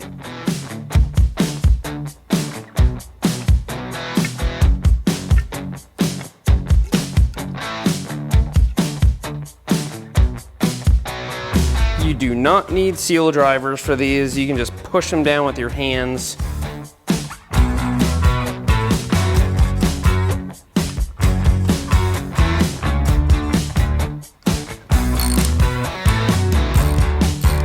You do need a special tool to properly remove these caps, but you can also 3D print one. And it'll work just fine.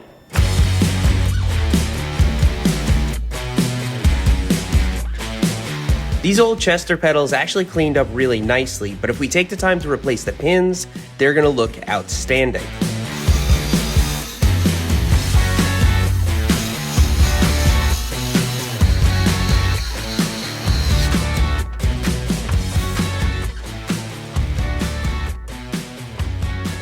Replacing pedal pins is pretty labor intensive, but the result is pretty nice. And we have to replace the pedals because the old one got completely stripped out. And now we move on to that crank arm that's no longer good. I strongly considered just running a tap through this to clean up the threads, but it's just way too far gone. There's no way I could do that and feel good about it riding down the trail, standing on the pedals, and so we're not gonna do that. Now, if this was an expensive crank arm or a difficult to replace vintage crank arm, we could save it, but given the cost of a new set of aluminum crank arms, we're just gonna throw them in the garbage and replace them. And then I think we have everything we need to put this bike together and make it run better than new. Now, something I'm keeping in mind here is this was a $125 Facebook find. I want to bring it up to date, make it a really good bike that's still budget. And then we're going to take it out on the trail and see how it performs.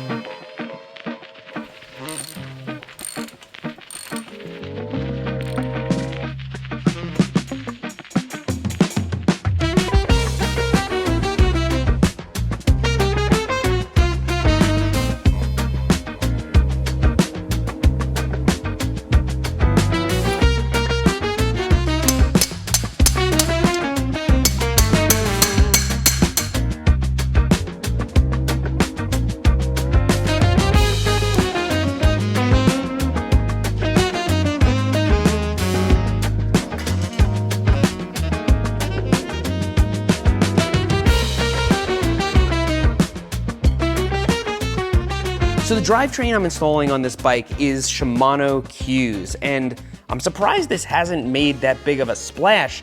This is like Shimano's new low-end stuff. They didn't even have to make it this nice. This is $100, not the derailleur.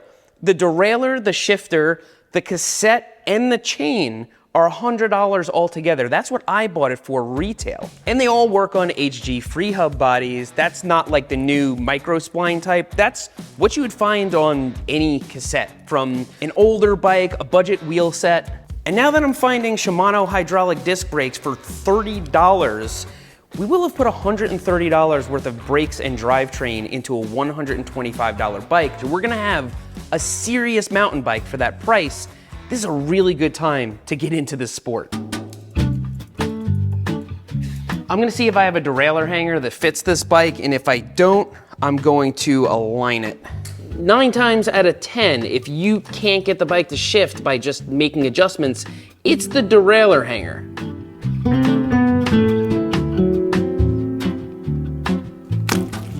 So the bike has these little cable clamps on the down tube, all of which have gone brittle and snapped.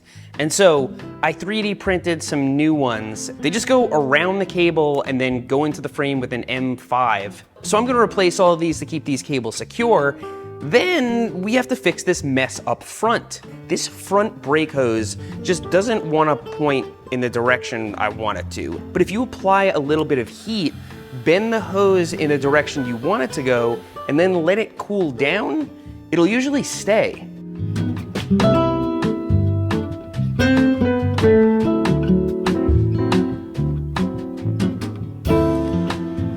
I think this is ready to go. I want to take it for a ride, but first, we should stare at it.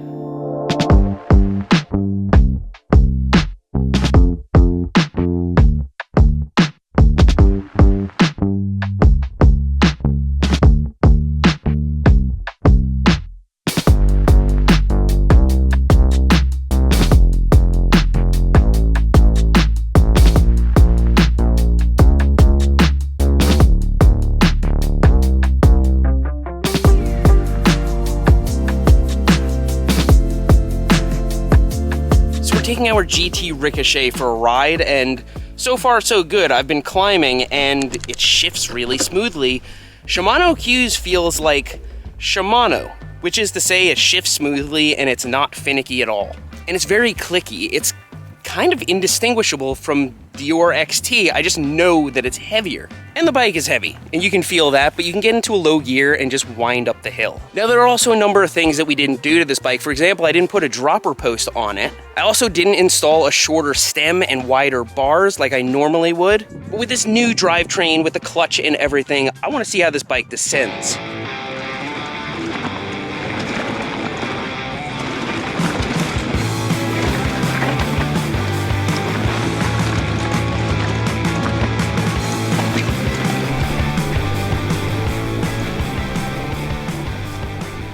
Dear Seth, thanks to your videos, I joined my school mountain bike team. It's been a huge part of my life. The coaches are amazing, but my parents worked hard to help me get a bike, and now my younger sister Lucy wants to join the team too.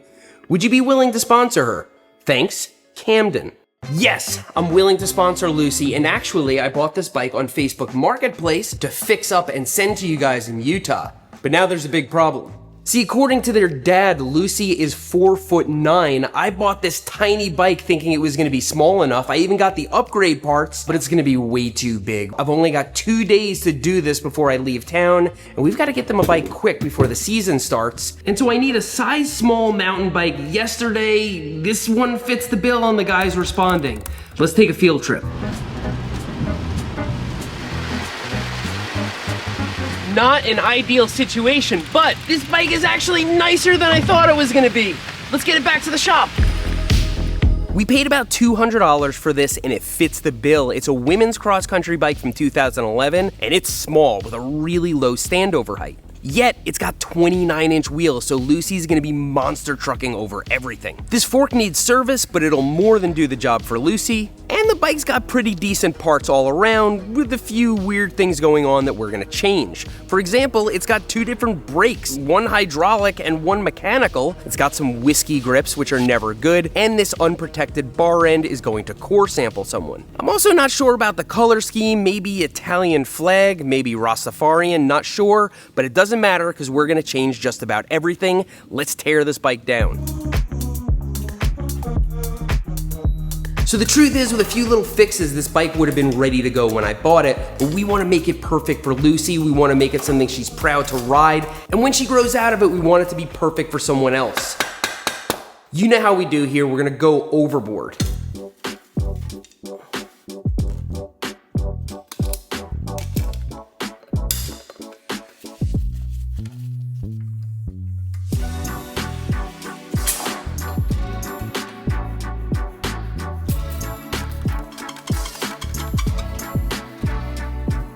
So now that we got our frame all cleaned up and ready to go, we're gonna be installing a dropper post, a tiny one, but I have to drill a hole in the frame to route the cable. Last time I did that, the response from you guys was, cool, we do that too. So I'm glad you're not a bunch of wimps. We're gonna do that again, install a grommet, and it'll be ready to go for later, and then we'll move on to the fork.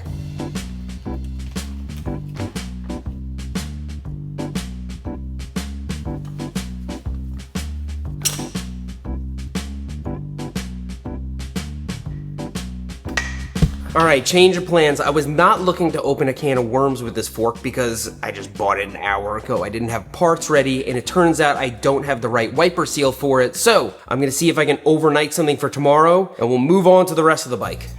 Okay, it says I can get this by tomorrow for $50. That's just a shipping fee. We're gonna have to come up with a plan B here. This is what we call opening up a can of worms. Go into the bike attic and see what we can find. Okay.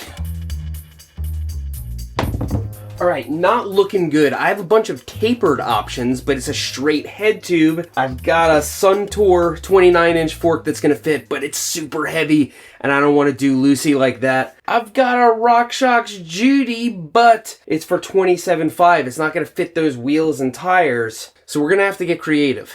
All right, Hail Mary, we're gonna see if Pat has something laying around. Yes, he does! We're going to Squatch. I'm so used to bike shops not having things in stock that I sometimes forget that Squatch does. What's up? What's up, man? You got my seals? Yeah, I got seals for you. Oh, no way you're gonna press them in for me? Heck yeah. Just do it now. I forget that 32 millimeter wipers are not... They still exist. They still exist. I'm happy with that. All we gotta do is fill it with bath oil and service the uppers. Right, Oscar?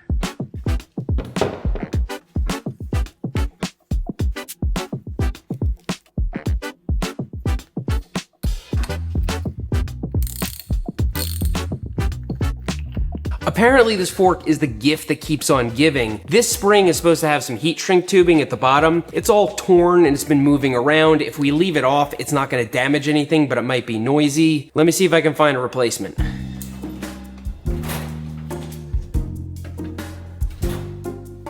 This piece of heat shrink tubing right here is the right diameter, but it's got this sticky stuff on the inside end. It's really heavy. I think it's gonna impede the movement of that spring. So what's the purpose of that heat shrink tubing? Well, when this is inside the stanchion and you're going hard in the paint, it can move like this a little bit and tap the inside of the stanchion tube, making noise. And so that heat shrink tubing is there just to stop the noise from happening. We can use a piece of inner tube.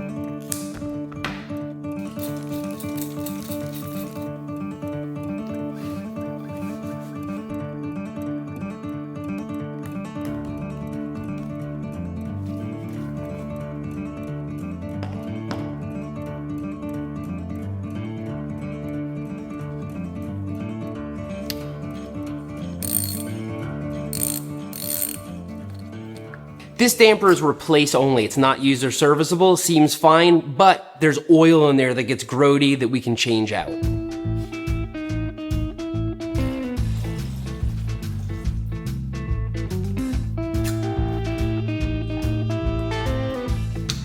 Now it's a used bike, it doesn't have to look perfect, but that lockout switch is an easy fix.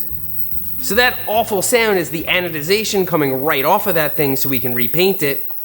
What a day. We found the bike, we found a service kit for this fork. Tomorrow we have to put this entire bike together because if we don't, we're out of time.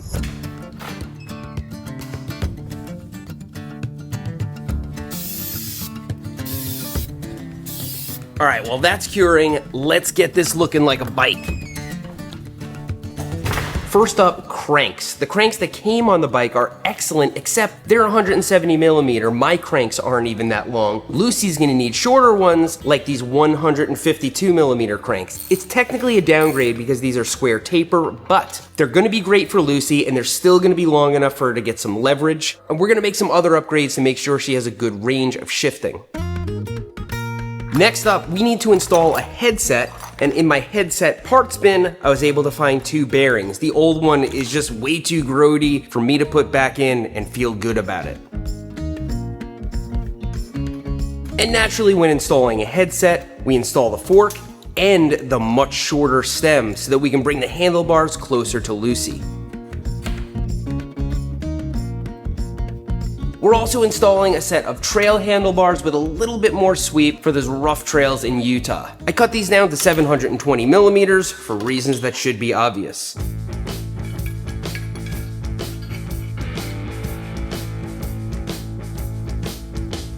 So from here, we're gonna start mounting all the components so we can get the bike dialed in. The bike came with a pretty good derailleur. This SLX though is not going to work with the larger cassette we're gonna install. For that, we're gonna need the Shimano Q's 10-speed.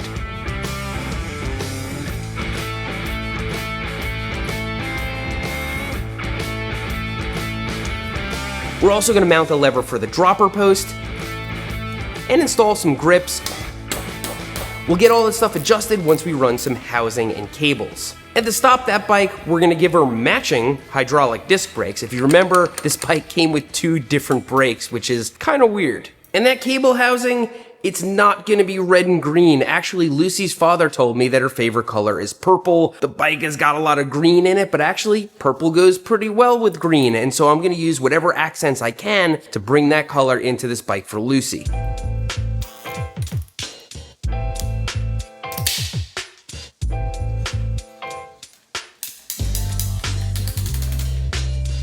All right, something I didn't consider. Look at this over here. The cable bosses are on the top of the bike, and then our dropper post comes in from the bottom. And so this cable is gonna make a 180-degree bend. In a moment, we'll see if it still works smoothly.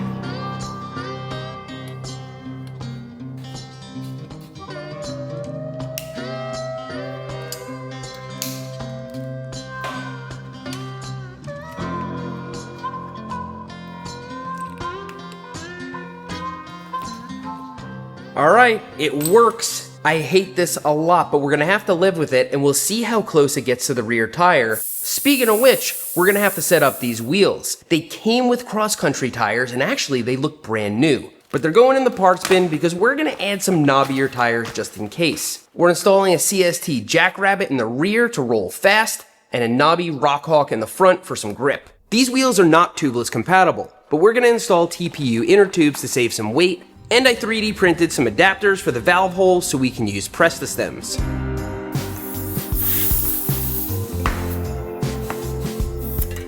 And of course that 10-speed cassette.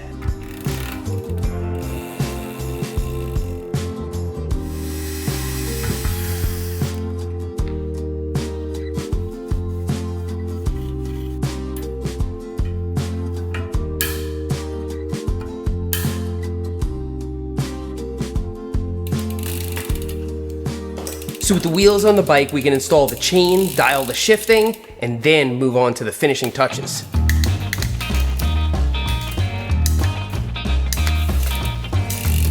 We're still missing something.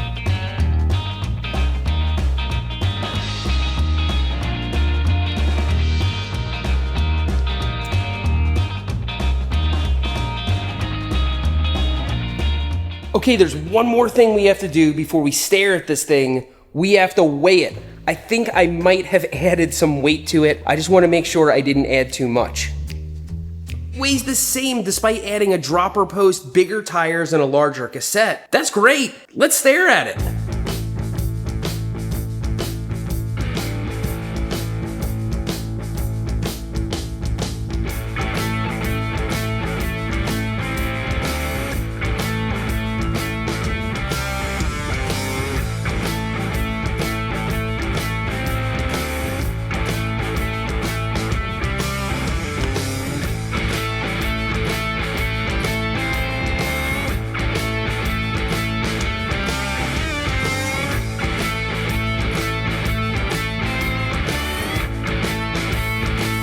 I'm actually in disbelief at how good this bike looks. That is the one thing that had me worried. I was worried about the green and everything, but I guess it was just how everything clashed the way it was. This is the tiniest 29er I've ever seen, and so I have to take it for a ride, if only to shake it down to make sure it's good for Lucy, right?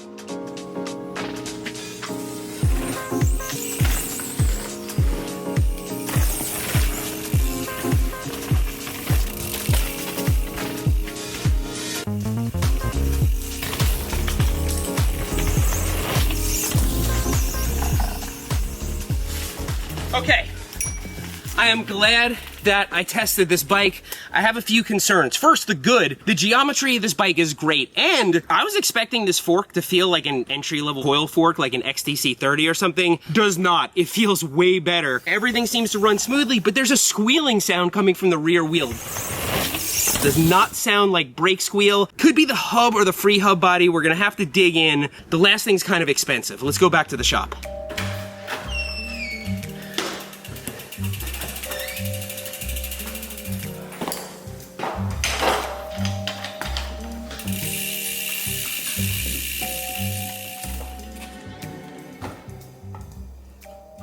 You hear that? It's in this rear hub. Everything's super clean and smooth and happy in here, but I don't know, I would feel a little bit better with some grease. See, the squeaking sound was this little rubber O-ring here on the edge.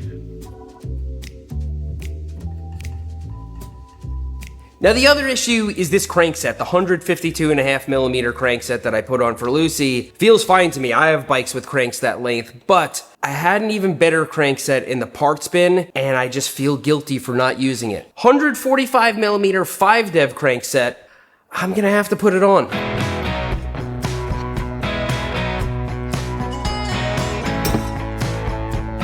One other boneheaded move, I drilled the dropper post hole after I put the bottom bracket bearing in, and so you can see the shavings on top of it. It wouldn't hurt anything because everything's inside of here, but I don't know, it's just not very professional.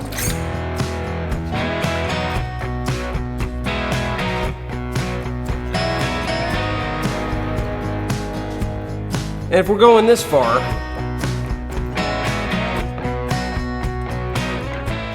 you bought a house, you could have bought a brand new mountain bike, but you didn't. Connor and Bethany just bought their first home, and that meant making some sacrifices, like using this old Kona when they could have bought a brand new bike. And why not? This is a good bike, and Bethany loves this old Kona. She doesn't want a new one, but clearly, it needs some work. It has safety issues, the fork doesn't fork, the brakes are broke, and look at how long this head tube is. I don't even have a fork that will fit this, but we need to do something, because what Connor and Bethany are about to find out is that after you buy your first home, you continue bleeding money for a long time. So let's give them another 5 years on this Kona.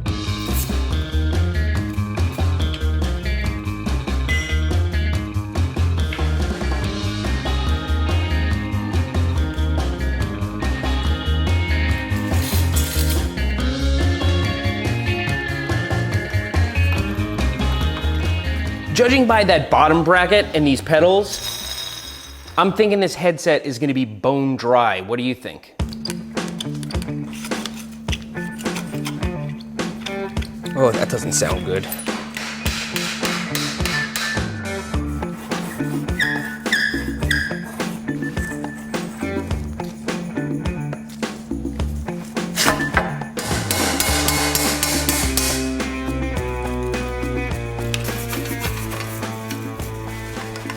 I have got a lot to say, so please bear with me. This bike was never high-end, but I think the frame is absolutely beautiful. I love the color, I love the contrast, I love all the scratches. I'm gonna leave it just how it is, including this hub sticker, because this bike has a story and we wanna keep it going. Now, I met Connor through Matt from Matt's Off-Road Recovery. Connor works at Barnes 4-Wheel Drive, which is right down the road from me. And according to him, like 5 people who worked there owned this bike at one point. Each of them handed it down to the next person by saying, hey, do you want a Kona I never maintained? Yeah, I didn't realize how rough this bike was until I started taking it apart, but because it's beautiful and because it's from a different era, I wanna be really, really tasteful with the upgrades. I don't wanna give it that upgraded bike look. I want it to look right. So let's start with some bad news and some worse news. Which one do you wanna hear first? The bad news is one of the most important parts, this fork barely moves. I mean, it is completely clapped out. And the worst news is I don't have a replacement for it. I looked all over the bike parts bins and I can't find one with a long enough steerer tube. This thing is huge. Look at this head tube. We're gonna have to restore this.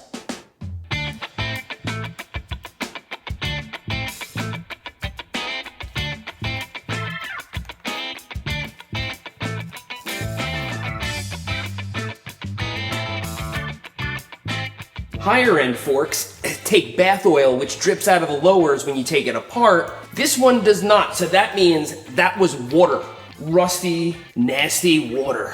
But the good news is this fork is totally savable. We just need to clean it up and replace a few parts.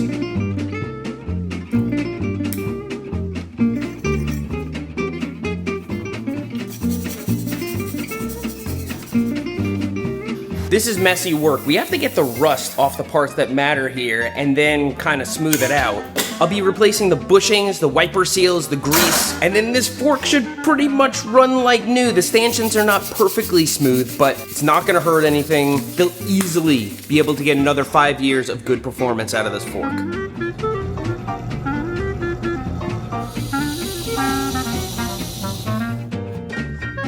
A few parts and $900 worth of labor, and this $40 fork is gonna run like new.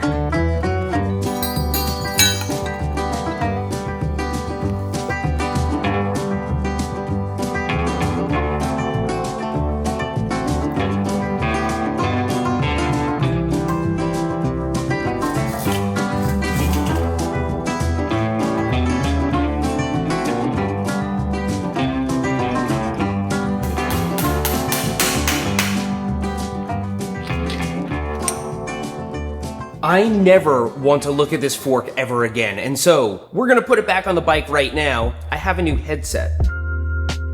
This is the crown race. It goes on the fork. It's called a crown race because it's a bearing race, and this is the crown where it goes.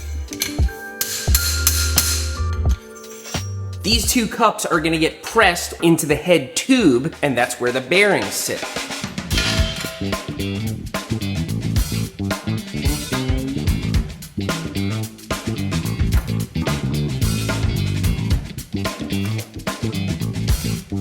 I guess we're gonna have to use a lot of spacers.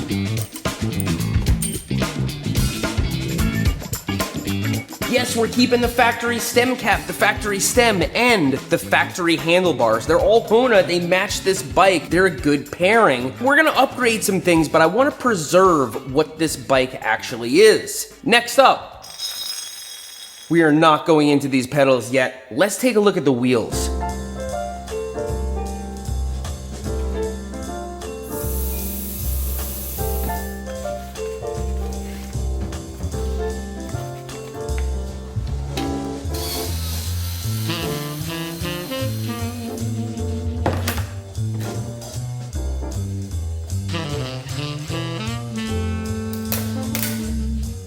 Look, I'm no forensic bike mechanic, but based on what we've seen so far, these hubs are going to need service, and maybe even the free hub. Let's just go to town on this wheel.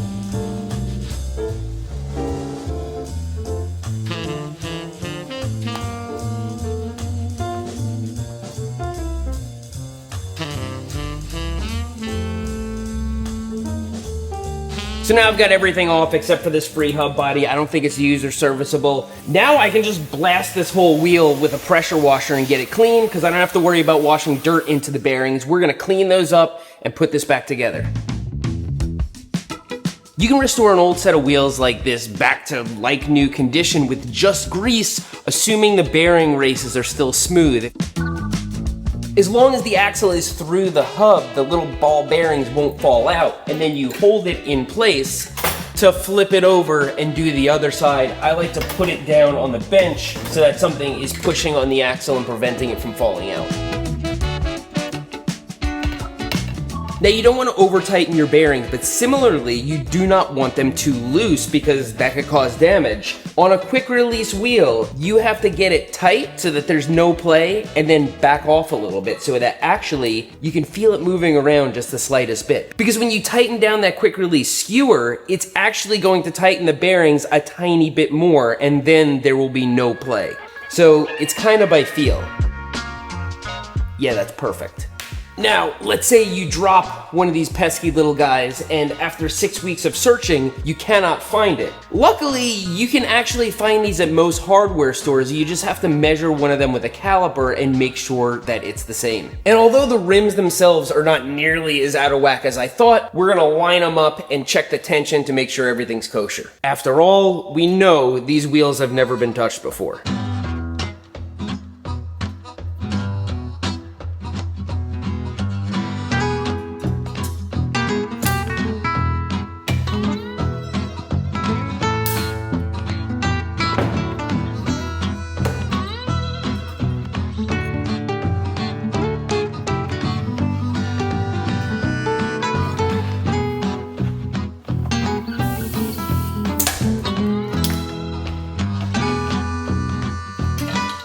Next, we're gonna install this crankset. It's a takeoff crankset. I don't remember what I took it off of, probably another flip bike, but we are going to modernize it in that these 2 chain rings are coming off and 1 chain ring's going back on it.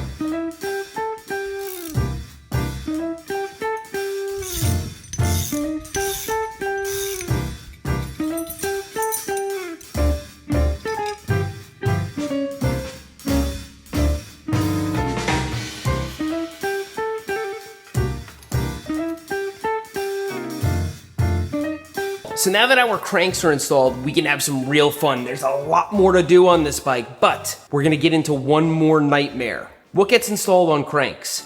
Pedals. We're going there. These are decent alloy pedals with replaceable pins. I wanna save them. They've been dry for probably a really, really long time, but if we get in here and the bearing races look okay, we can clean them up, repack them, and use them again. Then we can really dig into the pedal and see what's going on. So 14 per side of the pedal, so there should be 28 per pedal. I'm missing 2 from the first one. So do I look around the shop for 6 months, go to the hardware store, or get some takeoff pedals from upstairs? Let's meet in the middle and go to the hardware store.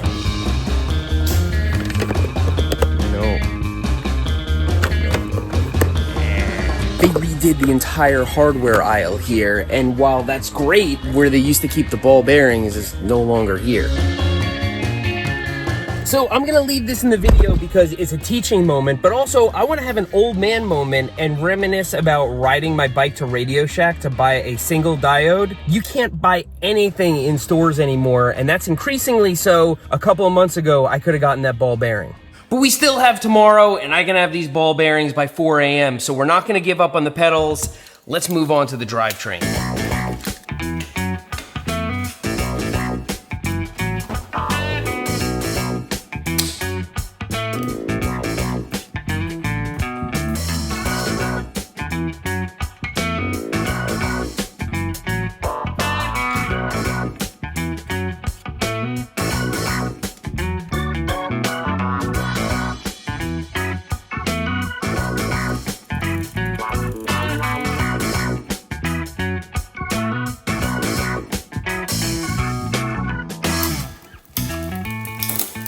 By the looks of it, this derailleur hanger is out of whack. The right thing to do is replace it. So I'm gonna see if we have one. If we don't, we'll align this one.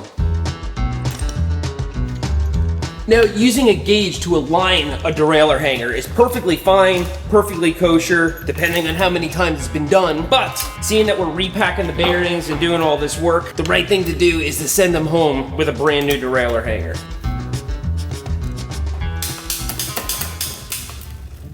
Okay, it's the morning, and I've got this, not the coffee, the ball bearings. So I've got what we need here, but before we dig back into those pedals, we're gonna finish what we started and get down to the brakes. There exist great mechanical disc brakes. I have them on my cargo bike, but these are not it, and they're pretty worse for wear, not worth restoring them. I would rather put an inexpensive set of Shimano hydraulic disc brakes on this bike. Connor specifically mentioned, I don't care what you do with this bike, like we're just thankful, but can you please put hydraulic disc brakes on it because Bethany will flip when she finally feels them.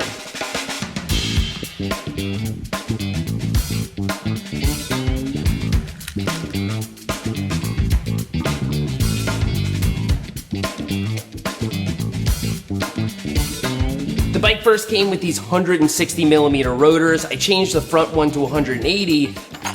So we need this 20mm adapter to move the caliper out to make up the difference.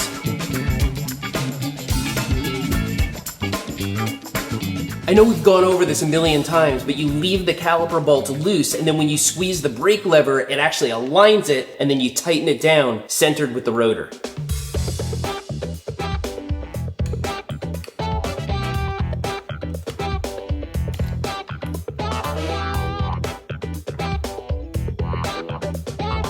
Now we're gonna make the shift cable and the brake hose the same length, mainly for cosmetics so it looks nice and neat, but also you could argue that the less hose, the better.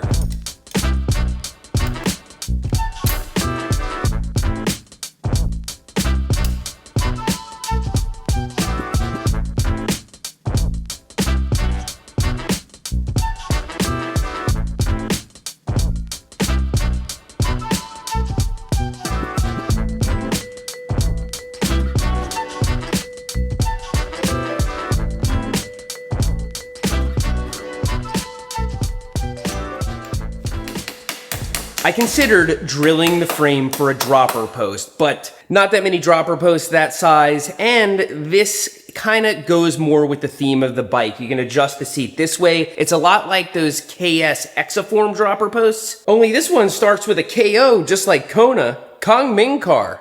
Didn't cost much, and it's gonna be easier for Melanie to adjust the seat. I guess right now I'm in a merciful mood because putting this original saddle back on, it's just so big and probably really, really comfortable, and I think Melanie would miss it. All right, we're on to the pedals finally. Now, you can see the pedal axis, spindle, whatever you want to call it. The black coating has been worn away here, and so we have to turn it black again, and we're gonna use gun bluing fluid. Ooh, not much of that left.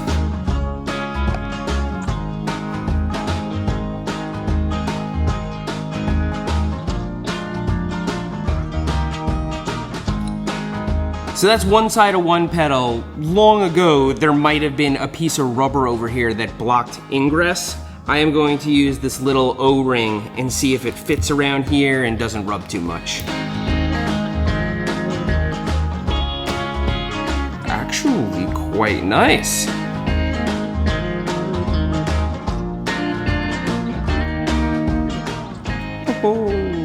So could I have spray painted these and replaced all the pins? Yes, and they would look brand new, but instead, they're working like new and they look old. They're just so nicely worn, I didn't feel like doing that. We're far from done here. There were a variety of things in the bike when we first got it. Connor and Melanie liked being prepared. 2 inner tubes, 2 tire levers, a multi-tool, and they had a pump that was barely hanging on to the down tube. Rather than just strap all this stuff back onto the bike, I think we can do something special for them. This bottle cage is made to strap inner tubes to, and I have this multi-tool which clips to the bottle cage, so it should all be together in one neat package. And I got them 2 TPU inner tubes, which are gonna save space and weight. Now they have the 2 inner tubes, the multi-tool, and the bottle cage that the bike came with. But what about that imitation toe peak pump that was just holding on for dear life? Well, I custom designed and 3D printed a pump mount that fits their Peakini pump perfectly with just pressure. It's gonna snap into place, absolutely sturdy enough to mountain bike with, and we'll reuse this perfectly good pump. We're getting really close here, but as you can see, there's a lot of damage on the frame, places where the paint has gotten scraped away. I wanna give this bike a new beginning, but I also don't wanna forget about its past. And so, I designed and printed on vinyl these Kona Band-Aids, so we can remember all the things that happened to this bike while still giving it that new, fresh beginning.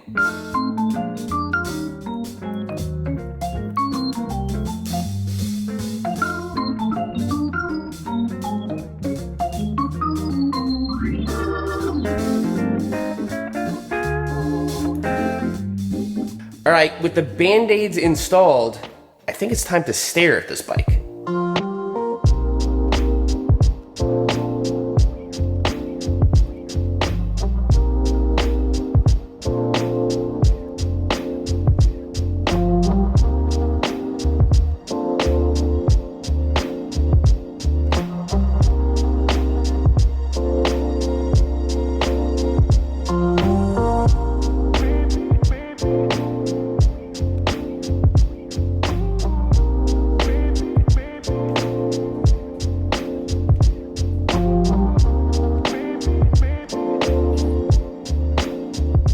This bike came out amazing. It looks beautiful, and I'm not even exaggerating about that. Bikes from this era didn't yet undergo the radical transformation that we see in modern mountain bikes, and they're just beautiful and simple, and this is a really good example.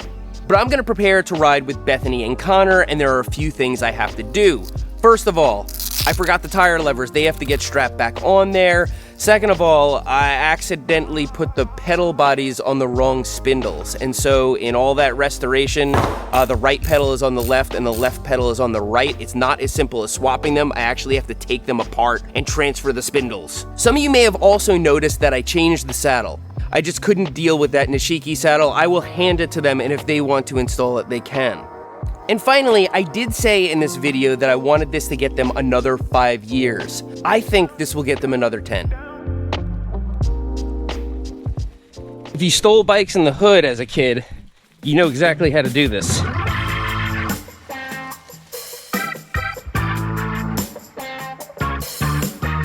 Connor and Bethany will be here in a few minutes. I believe this was Bethany's first mountain bike, which she learned to ride on, and it's all she's ridden. And she was riding it the way it was when I first got it. The fork was barely working, and actually the preload was up all the way.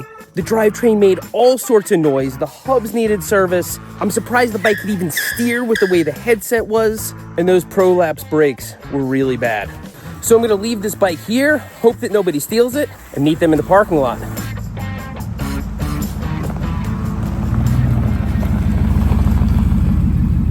Was that Kona your first mountain bike? Yeah, as an adult, yeah. It was never maintained, but like it never let any of us down. Like it never left any of us stranded. It's a really good bike. So yeah, let's head on across the street.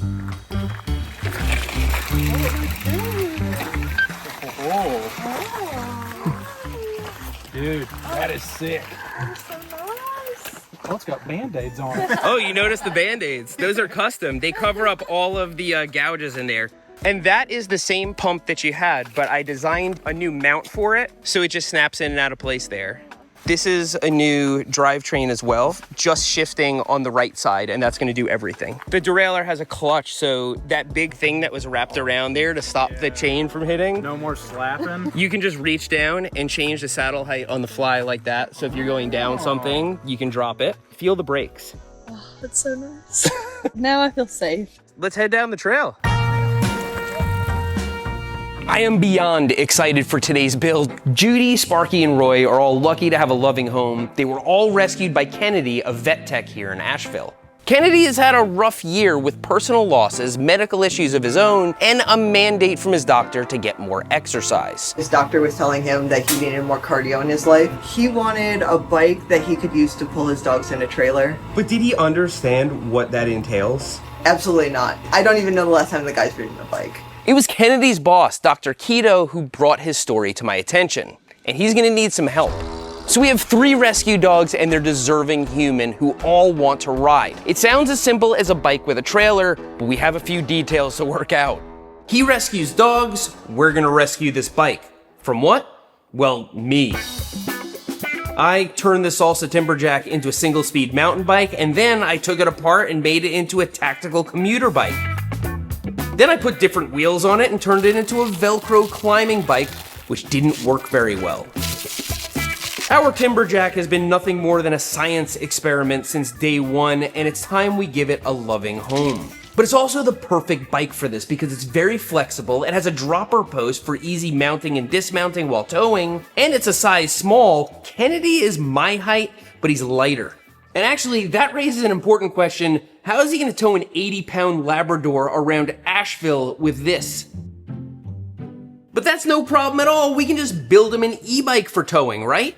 Well, maybe. Let me show you something. Now keep in mind, the whole purpose of this is for Kennedy to get exercise, and on an e-bike like this one, you just turn that throttle and the wheel spins. You can pedal or not. So no problem, we'll leave the throttle off and we'll use pedal assist. Here, we'll even disconnect the chain here. Okay, now the chain's not on there. As long as the cranks are spinning, the motor kicks in. That's not gonna keep you honest. We need to do better for Kennedy. Enter the torque sensing mid-drive. Instead of crank speed, a torque sensor measures how much torque you're applying to the cranks, and the motor responds proportionally. So Kennedy's gonna need to do a little work before it provides him with any assistance. And although torque sensors are not unique to mid-drives can be great for towing because they drive the chain and all the gears, not just the wheel like a hub motor does. So this should be perfect for Kennedy if I can figure out how to install it, power it, and make it not look like an abomination. Let's get that thing cleaned up.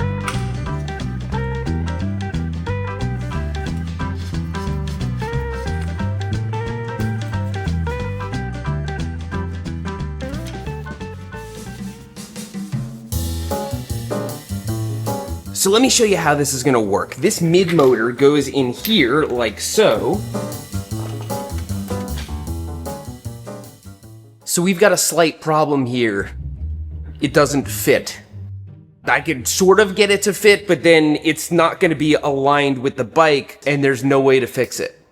We need another bike. Give me some wiggles. Can you give me some wiggles? Wiggles? Wiggles? We used this Cannondale in the head shock video. It's small enough for me to ride it, and so Kennedy should be able to as well. I think the mid-drive will fit in it, and it's got V-brakes, which should provide ample stopping power even when towing. Is this bike as cool as the Timberjack? Actually, it might be. It's got a head shock over here. They don't make these anymore. This one's in good working order. So let's go into the attic, find some parts for this bike, and come up with a new plan.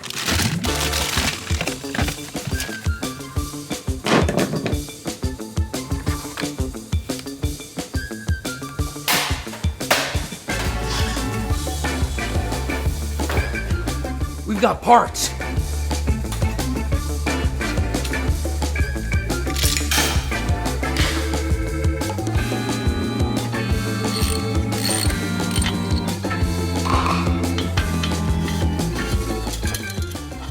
We're gonna wanna check on this first before we get any sort of deep into anything.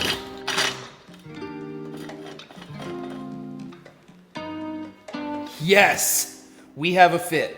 So we're gonna put this stuff back on the bench, clean up this frame, and then not make that same mistake again. We need to make sure that we have everything, so let's go over to the workbench.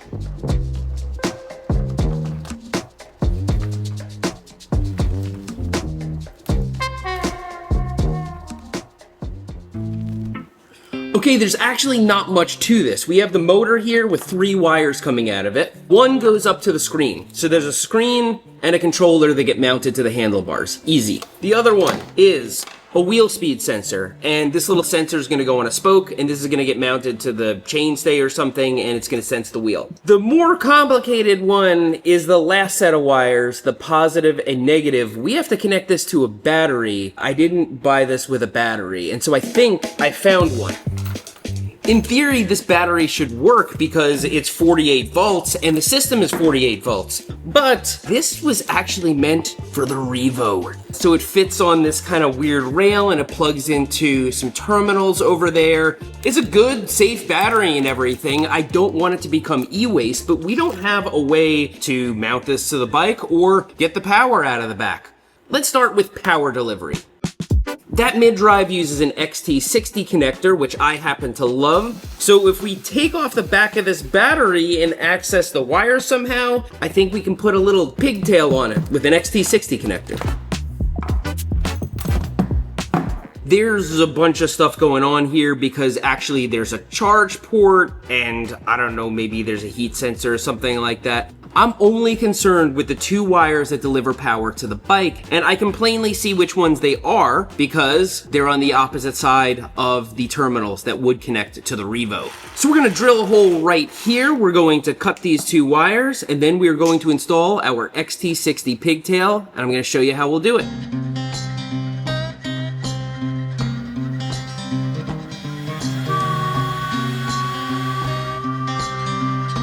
So this is our XT60 pigtail. I measured it to reach the right distance. We're gonna push it through the hole that we drilled, which we are going to seal up. But first, we don't want there to be stress on the connections if something yanks on this. And so we're gonna add strain relief by adding a zip tie right here at the end, really, really tight. That's not gonna make it through the hole. The stress is gonna be on the zip tie and the wires instead of the electrical connections. Also, we're gonna make these connections and insulate them one at a time because we don't want 2 live power wires stripped and exposed at once.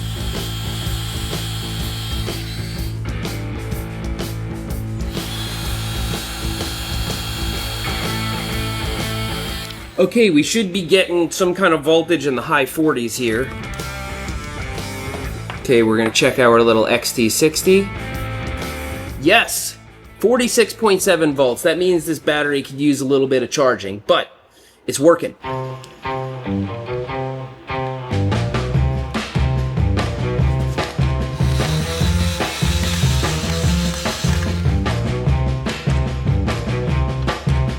Okay, now for the scary part, testing everything on the bench before we dig into this bicycle. So, moment of truth, we're gonna connect the power wire here. Can we turn on the screen? Oh, comes right on. Okay, now I think I have the throttle connected. We're not gonna connect this on the bike, but it's an easy way to test this motor on the bench. Oh yeah. Now that doesn't look like it's spinning that fast, but when connected to a drivetrain, that can make the bike go 20 miles an hour, which is what we want. And because the battery was modified right here on Berm Peak, it is now a Bermacell battery. Okay, we are back in business, but I've never actually mounted a mid-drive before, so there's gonna be a little bit of a learning curve here.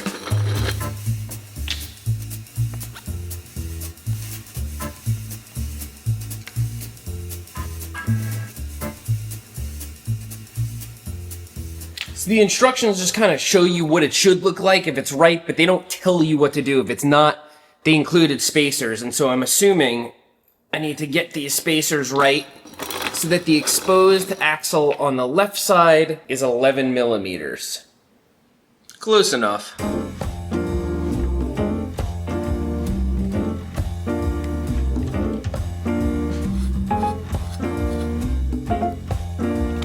So once all that hardware is in, you can still sort of move the motor, and so they want to stop it from rotating, and they give you a little piece to do that.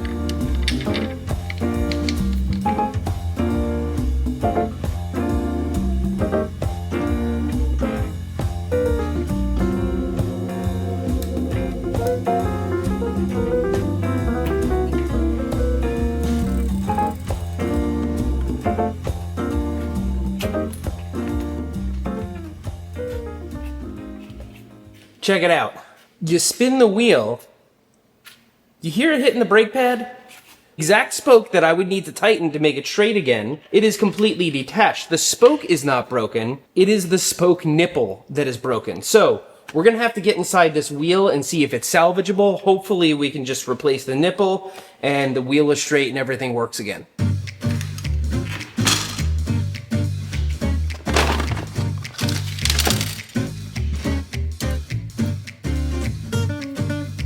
It's the wrong color, but it works. On a wheel like this, spoke nipples go in from inside the wheel, so unfortunately, we gotta take it apart.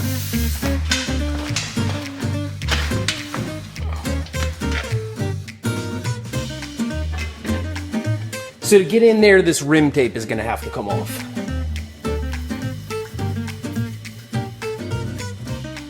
And there we are. Sometimes a piece of the spoke nipple is inside the rim, but I don't hear any rattling sound, so it must have fallen out. So you want to get the spoke back in the hole there, and then we're going to screw it on loosely. Spoke is back on, but it's not tightened yet, and you can see there's a jump in the rim. You want to tighten the opposite side to pull it, and if you look at the way spokes are mounted, they're mounted in a triangle. So if you tighten this side, it pulls the rim this way. So as we move this gauge in, we're gonna keep tackling the biggest bends in the rim until we get to the smallest ones and it's dead straight. Now we hear stuff inside the rim. Ha ha!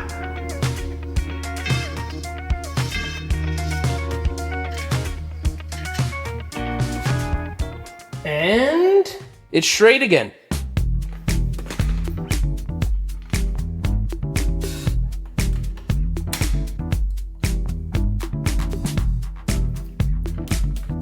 So I was about to install the shifter and I realized that somebody cut these handlebars down to like Brooklyn width. Like there's not even a place to mount the shifter. So let's go find some new handlebars. Okay. This should do. Oscar, these handlebars are gonna be for towing pups. Like you. They're significantly wider. A lot more handlebar space, so that's good.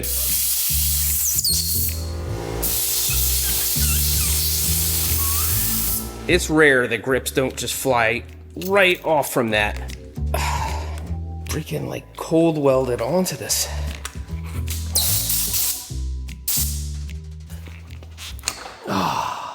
That explains it.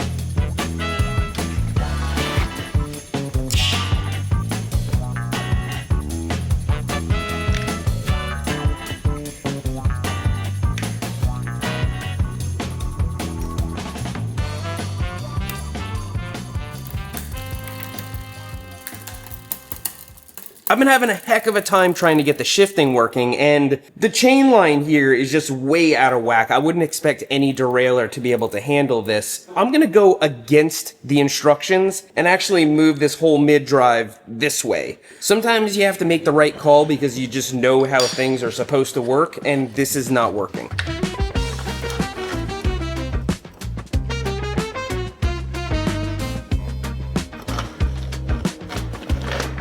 Okay, I haven't clamped all this down yet, but I can pedal the bike and see if this makes it work better. Oh, that's a night and day difference.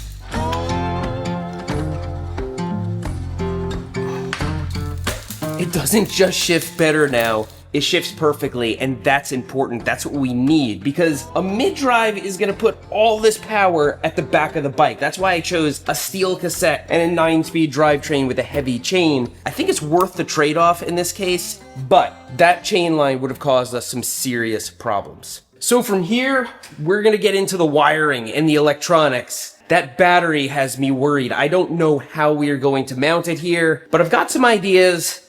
Let's start 3D printing.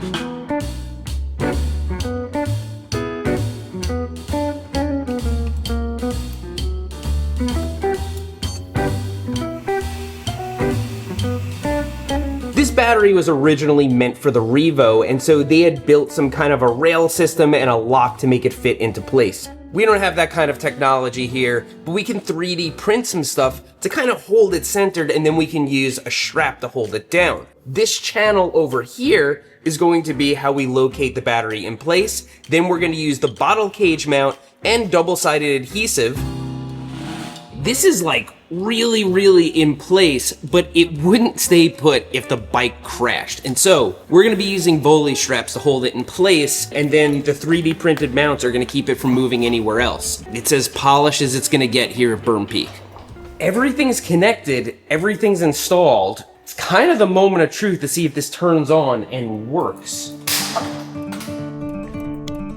On. Okay, we should just have to pedal it. Oh! Immediately! Let's turn up the assist mode to speed mode. Wow! Oh, gotta stop that squeaking. Probably clean up the rims, but all right, let's pedal up. Oh yeah, but we're still doing work. It's in speed mode. There's actually turbo. Oh, yeah, turbo. You're even doing a little work in turbo, but on tour mode? Yeah, it's like you're getting exercise and the torque sensing is really good. But this looks like absolute poop. We're gonna have to do some work. All right, back on the stand, but actually, I have to know what this thing weighs. 40 pounds on the dot. That's pretty good for an e-bike. But now we need to dig into the whole mess of wires and connectors that are making this bike run and make it look presentable. I made a bunch of these guys for the motor controller wire. It's curved to fit onto the frame with some double-sided adhesive, and it's got a little zip tie holder here for the cable next to it.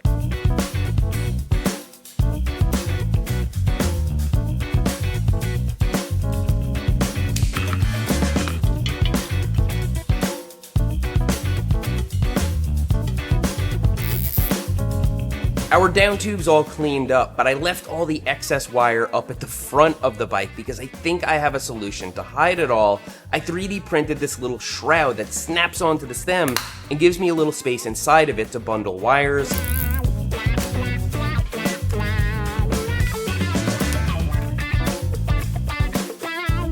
And for the battery cable over here, I made this shroud, which is going to neatly route it towards the back of the bike. It appears the firmware is locked on this, and so I can't change it from kilometers per hour to miles per hour. The rest of the world is going to think that's something stupid to do anyway. Let's just stare at it.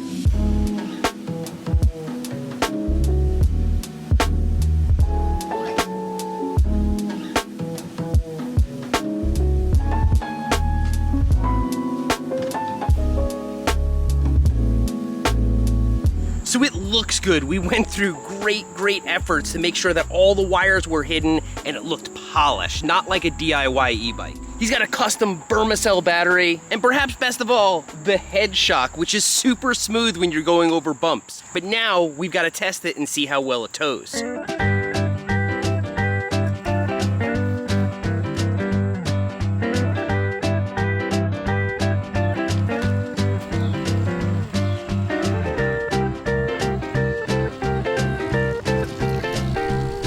Not bad, especially on this particular mid-drive. It is pedal assist. Unless you are pushing down to climb a hill or get started, it's just like riding a normal bicycle. So if you want to exercise, I would highly recommend this. But it's not gonna leave you hanging if you get to a big hill or you're towing a dog. Barely moving right now, but we got a trailer behind us. I'm gonna push on the pedals. It gives you all the torque you need, and then it lets off. And then it's you doing the power.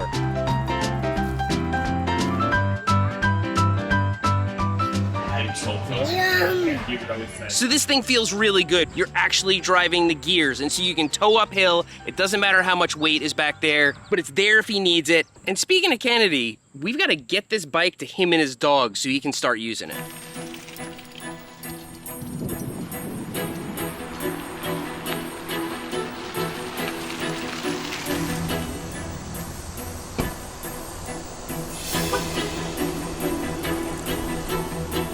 Okay, we're at the vet's office to surprise Kennedy with his new bike. Normally you call when you're outside and the vet tech comes out and meets you. So we're gonna put the bike in the parking spot and surprise him. Now currently, Kennedy has 3 rescue dogs. Roy had no home before Kennedy took him in, and Judy lived among 100 other dogs and she had parasites and anemia. And Sparky's owners couldn't take care of him with a badly broken leg that needed to be amputated. Sparky especially sure could use some trailer time with his dad. And in a moment, that'll be possible, all while their dad gets some cardio. Are we ready? We're ready. Everything's in place. You want to call him or? Yeah, I'm gonna call him. Okay. Okay, the bike's outside, yeah. Just tell him it's like a nail trim. It's spot 3.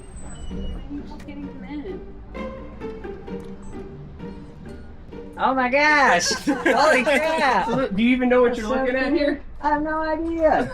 Well, give it a pedal and you'll see. Here. Ride the bike. This is awesome. Thank you. That's so cool. Do you need some weight in there to see what it's gonna feel like? I know what it's gonna feel like. I was towing her on the other bike. So you have a dog trailer? We have one, but it didn't connect very easily. Well, it'll probably work with this hitch. Okay. You could use this trailer, but we could get you hooked up with your dog hitch. This is just an old trailer I had. After adjusting the height of the seat, I gave Kennedy a crash course on shifting, and the bike was his. He told me there's already a camping trip in the works entirely by bike with his dogs. I love bike builds that are challenging, fun, and filled with purpose. This was one of my favorites. It looks like a 90s e-bike to the extent that they ever existed. I bought these defunct rental bikes as a pair for $75 each. This one we got running again. It was a nightmare. The thing was electronically bricked. We had to hack the battery release, replace the electronics, and actually make new parts to get it all to work right. But in the end, it was worth it. This is the perfect commuter bike. It has a belt drive, a 3-speed hub, and of course, electric assist. So with that experience under our belt, it should be easier to restore the second one, right? Wrong. This one is way worse. It has missing parts that we can't buy, the hub motor is locked up in one direction, and it has the same extinct hardware as its twin did. This bike belongs in a landfill, but wouldn't that be a shame? If we could bring this thing back to life, someone could use it for reliable transportation. That's reason enough to try. But at what cost? Let's find out.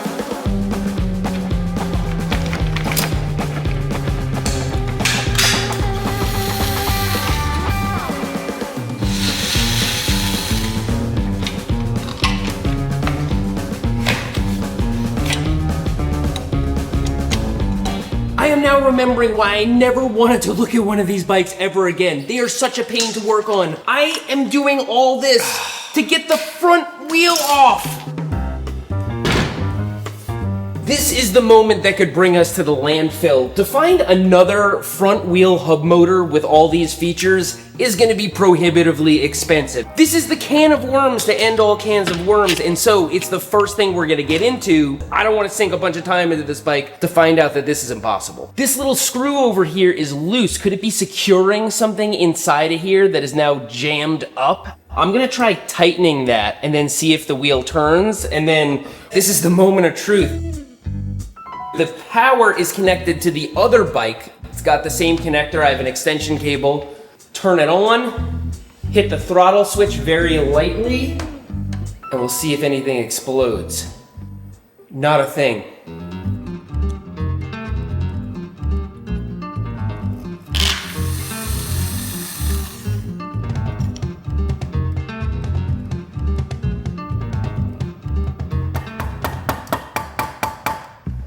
We've got a brushless motor and some gears. Is this fixable? Yes, of course, anything is fixable, but why is this board fried? We're getting into a situation where the deeper we dig, the worse this could get, and the more time we could sink into this. Could we possibly replace that front wheel? Well, the big problem with that is that this cover from the hub actually engages with the brake. We'd have to have a whole new wheel with the same spline up there, which we don't, so this is gonna get really expensive if we can't fix that little circuit board.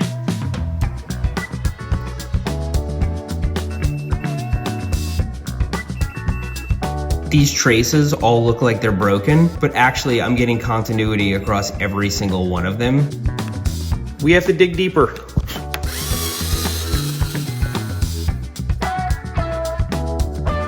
Could it be that we just clean it? And it works again.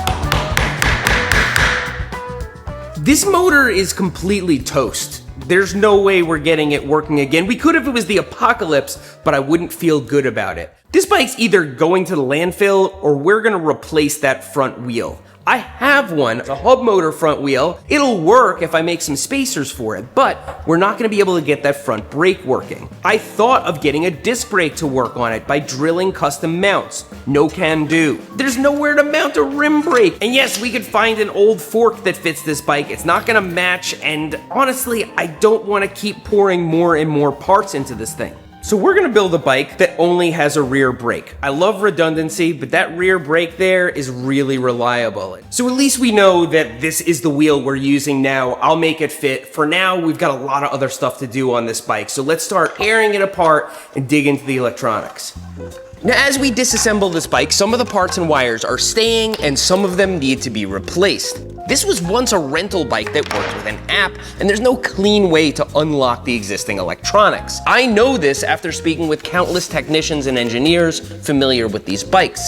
The thing is bricked. It's e-waste, and it's a shame. These rental companies should unlock their bikes at the end of their lives, but they don't. So the best we can do is save what we can and replace what we need to. Here we have the electronics that are getting installed on the bike. We're gonna test it on the workbench. Here's the motor controller, the screen, the throttle, and the pedal assist sensor, which is actually torque sensing. I'll explain that later. All right, everything's connected to the battery we're actually using. The screen is on. We're gonna just throttle test it. Nice. All right, we're up and running.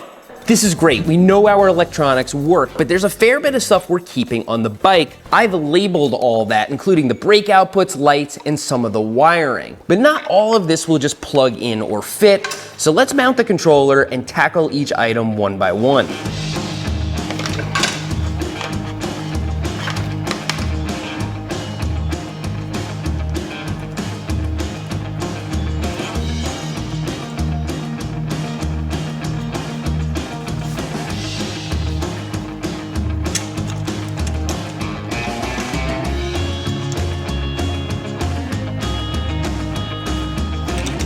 Okay, we've got pretty much everything run. We're missing the tail light, but whatever goes here, we have a connection for. Up here at the handlebars, this original screen is not gonna work, but we've got all the cables run for this one. And then this one's tricky. The motor wire was stuck way up in this fork. I had to fish it out so we could connect the new one, but it's run and ready to go. And down here, the power connector is gonna hook right up to the new controller easily.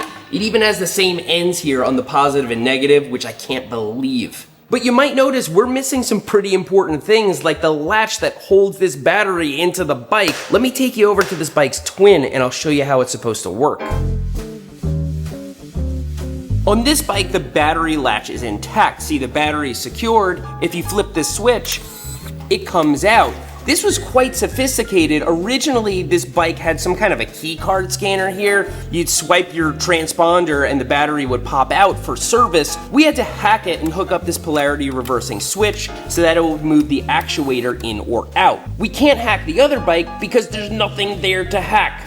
But I already did some legwork. This test piece fits in exactly like the old latch. I did it by tracing the profile of the power connector, scanning it into my computer, and 3D modeling the rest. That gets us some of the way there, but then how does the battery actually stay in? I used the other bike to take measurements of the battery latch. Then I tried to replicate it as best I could with a series of parts, including a spring, a shift cable, and some clamps. After futzing around with several prototypes, I ended up with this.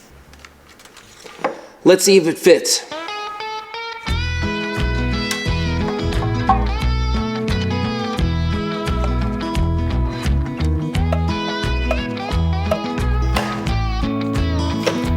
Okay, doesn't come out.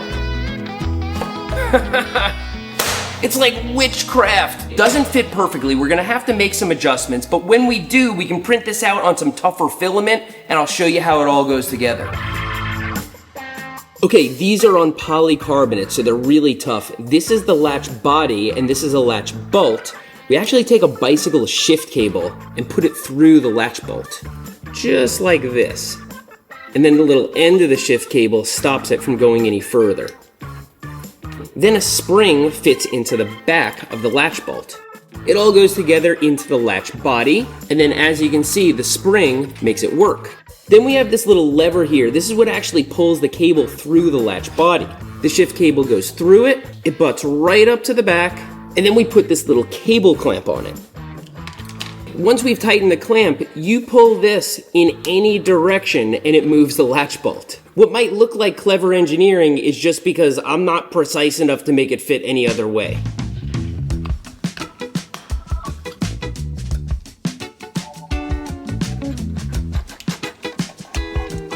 I'm kind of in disbelief right now. I thought I was gonna end up using a Volley strap, and then I ended up messing around with it at night, and it's possible. I didn't even show you this over here.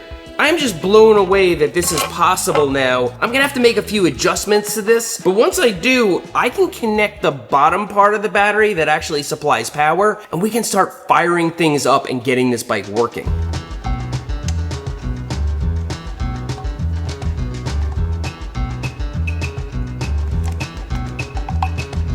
Last time it took me the better part of a morning to stuff all those wires in that controller in there. This time the controller is smaller and there are actually fewer wires, and I still can barely get it in there.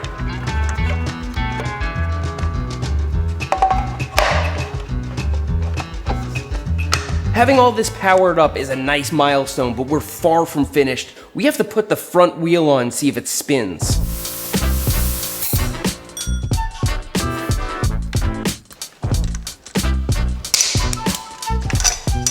So of course this wheel doesn't fit in this fork, but I made some adapters. Of course I 3D printed them because that's the only way I know how to make anything, and you might not think they're strong enough, but in a moment I'm gonna prove to you they are, because I made something else out of the same material. This is what I made. It's an adapter for those dang security nuts. I keep using this big channel lock to brute force them on and off. They only need 30 foot-pounds of torque, 40 Newton meters. I tested this up to 70 and it works just fine. Check it out. And actually the mudguard blocked this from fully bearing on the nut, so that wasn't optimal. No damage. I could use this again and again. Fiber-filled PPA for static loads is super strong, so I can make spacers to my heart's content, even if they're really getting clamped down on. But we gotta see this wheel spin.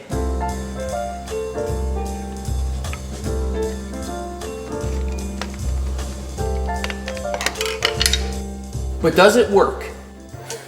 Yes, it does. But we're not gonna be using a throttle switch for this bike. We're using torque sensing pedal assist, and that's not gonna work on the workbench. And so we have to stitch this up and put it on the ground to test it.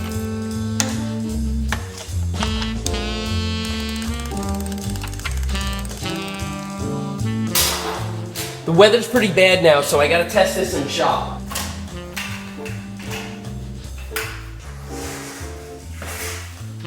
Oh yeah! It kicked in for like a second there, but oh man. So later I will demonstrate why torque sensing is so much better, but right now we have to deal with all of this. This screen's a really important part of the bike, and we're gonna have to replace it. As you can see on the other bike, this bezel makes the new e-bike screen fit, but on this one, it was a rectangle. It was very easy to 3D model. That one's not even a polygon. It's got curves and all sorts of weird stuff on it. It took a lot of doing. I had to trace it like I did the battery latch, but I was able to make a bezel, and now it should all go back together seamlessly.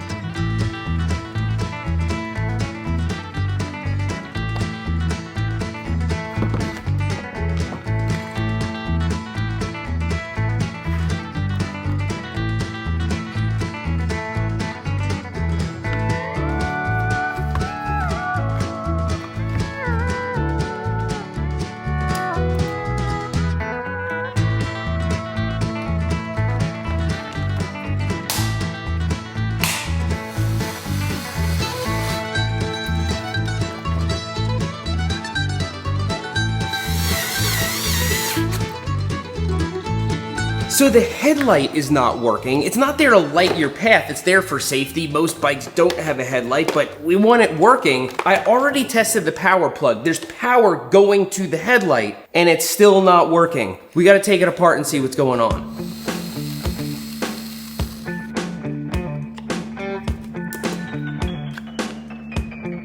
Okay, let's take a look at this thing. Let's start by testing it, see if it was the plug or something like that. It's a 6-volt light, but this 3.7 volt battery should turn it on at least a little bit. Okay, nothing. Let's try reversing the polarity. Huh. I think this is a different polarity from the plug on the bike and the new controller. If we just switch the pins around, it should work.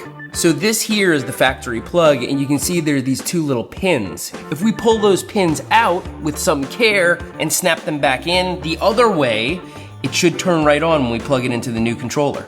Okay, before we put all this together again, let's dry test it. So I should just hold this plus button. Yes, the headlight is on. We solved the issue. So the bike is mostly working. We've got the headlight figured out. The tail light is another story because, as I mentioned, we don't even have one. I was saving this for last because we're gonna make one. All right, this is a little enclosure I made with a little grommet at the back for the wire, and then this piece is translucent. That's the lens. And you can see there are these little holes here. That's where the LEDs are gonna go. Let me show you how it all goes together. Now, of course, this was just another excuse to model and 3D print something. It's like my little reward for completing that whole bike. I get to tinker and actually make something cool. And this doesn't have to be bright. It's just so you can see the bike. And so these little red LEDs are gonna do just fine. And I know they're stable at 6 volts, which is perfect.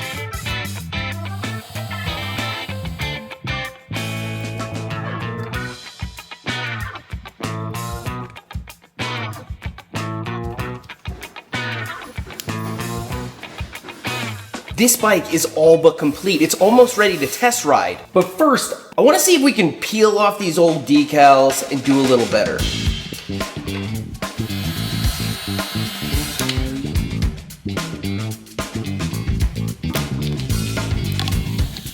Who knew?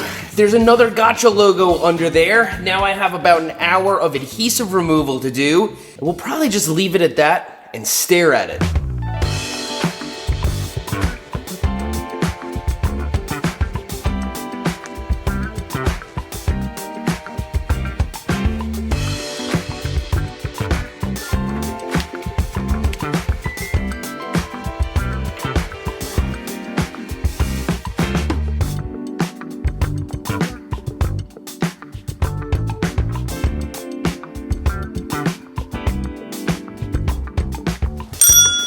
But why? Why restore this? Why take a $75 bike and put close to $500 into it? Because in this case, it's very much worth it.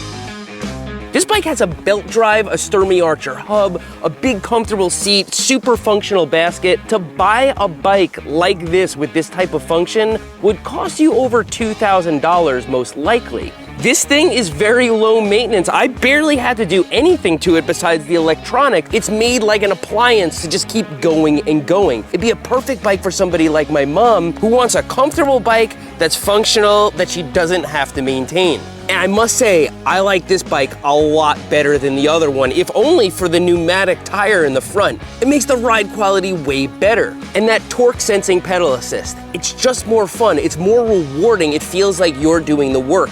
It responds proportionally as you are pressing on the crank. It doesn't just sense that the crank is spinning or sense the speed that the crank is spinning. It actually responds like you are pedaling. So it's safer and more intuitive to ride, and it's more enjoyable. So if I donate any of these bikes, it's gonna be the other one. It's plenty functional. It's been proven to work for months and months and months. If you love these videos and you like going fast, check out my new Tunnel Vision shirt available in the link below. Tunnel Vision is what you get when you're thinking about the path ahead and nothing else. This one I'm gonna keep around to tinker with for demonstrations, and just because it's cool. I really like it. I even like the way it looks. If we don't start restoring bikes like this, we're gonna have a huge e-waste problem with these e-bikes because a lot of people just can't fix them. Sometimes it's not so straightforward. You can't just pull pull a part off the shelf to make them work, but I'm here to show you it's possible. And while we went overboard with the 3D printer and customizations, you can get them working with a lot less. So hope you enjoyed this video today. I hope you learned something, and if you didn't, I hope you at least found it entertaining. Thanks for riding with me today, and I'll see you next time.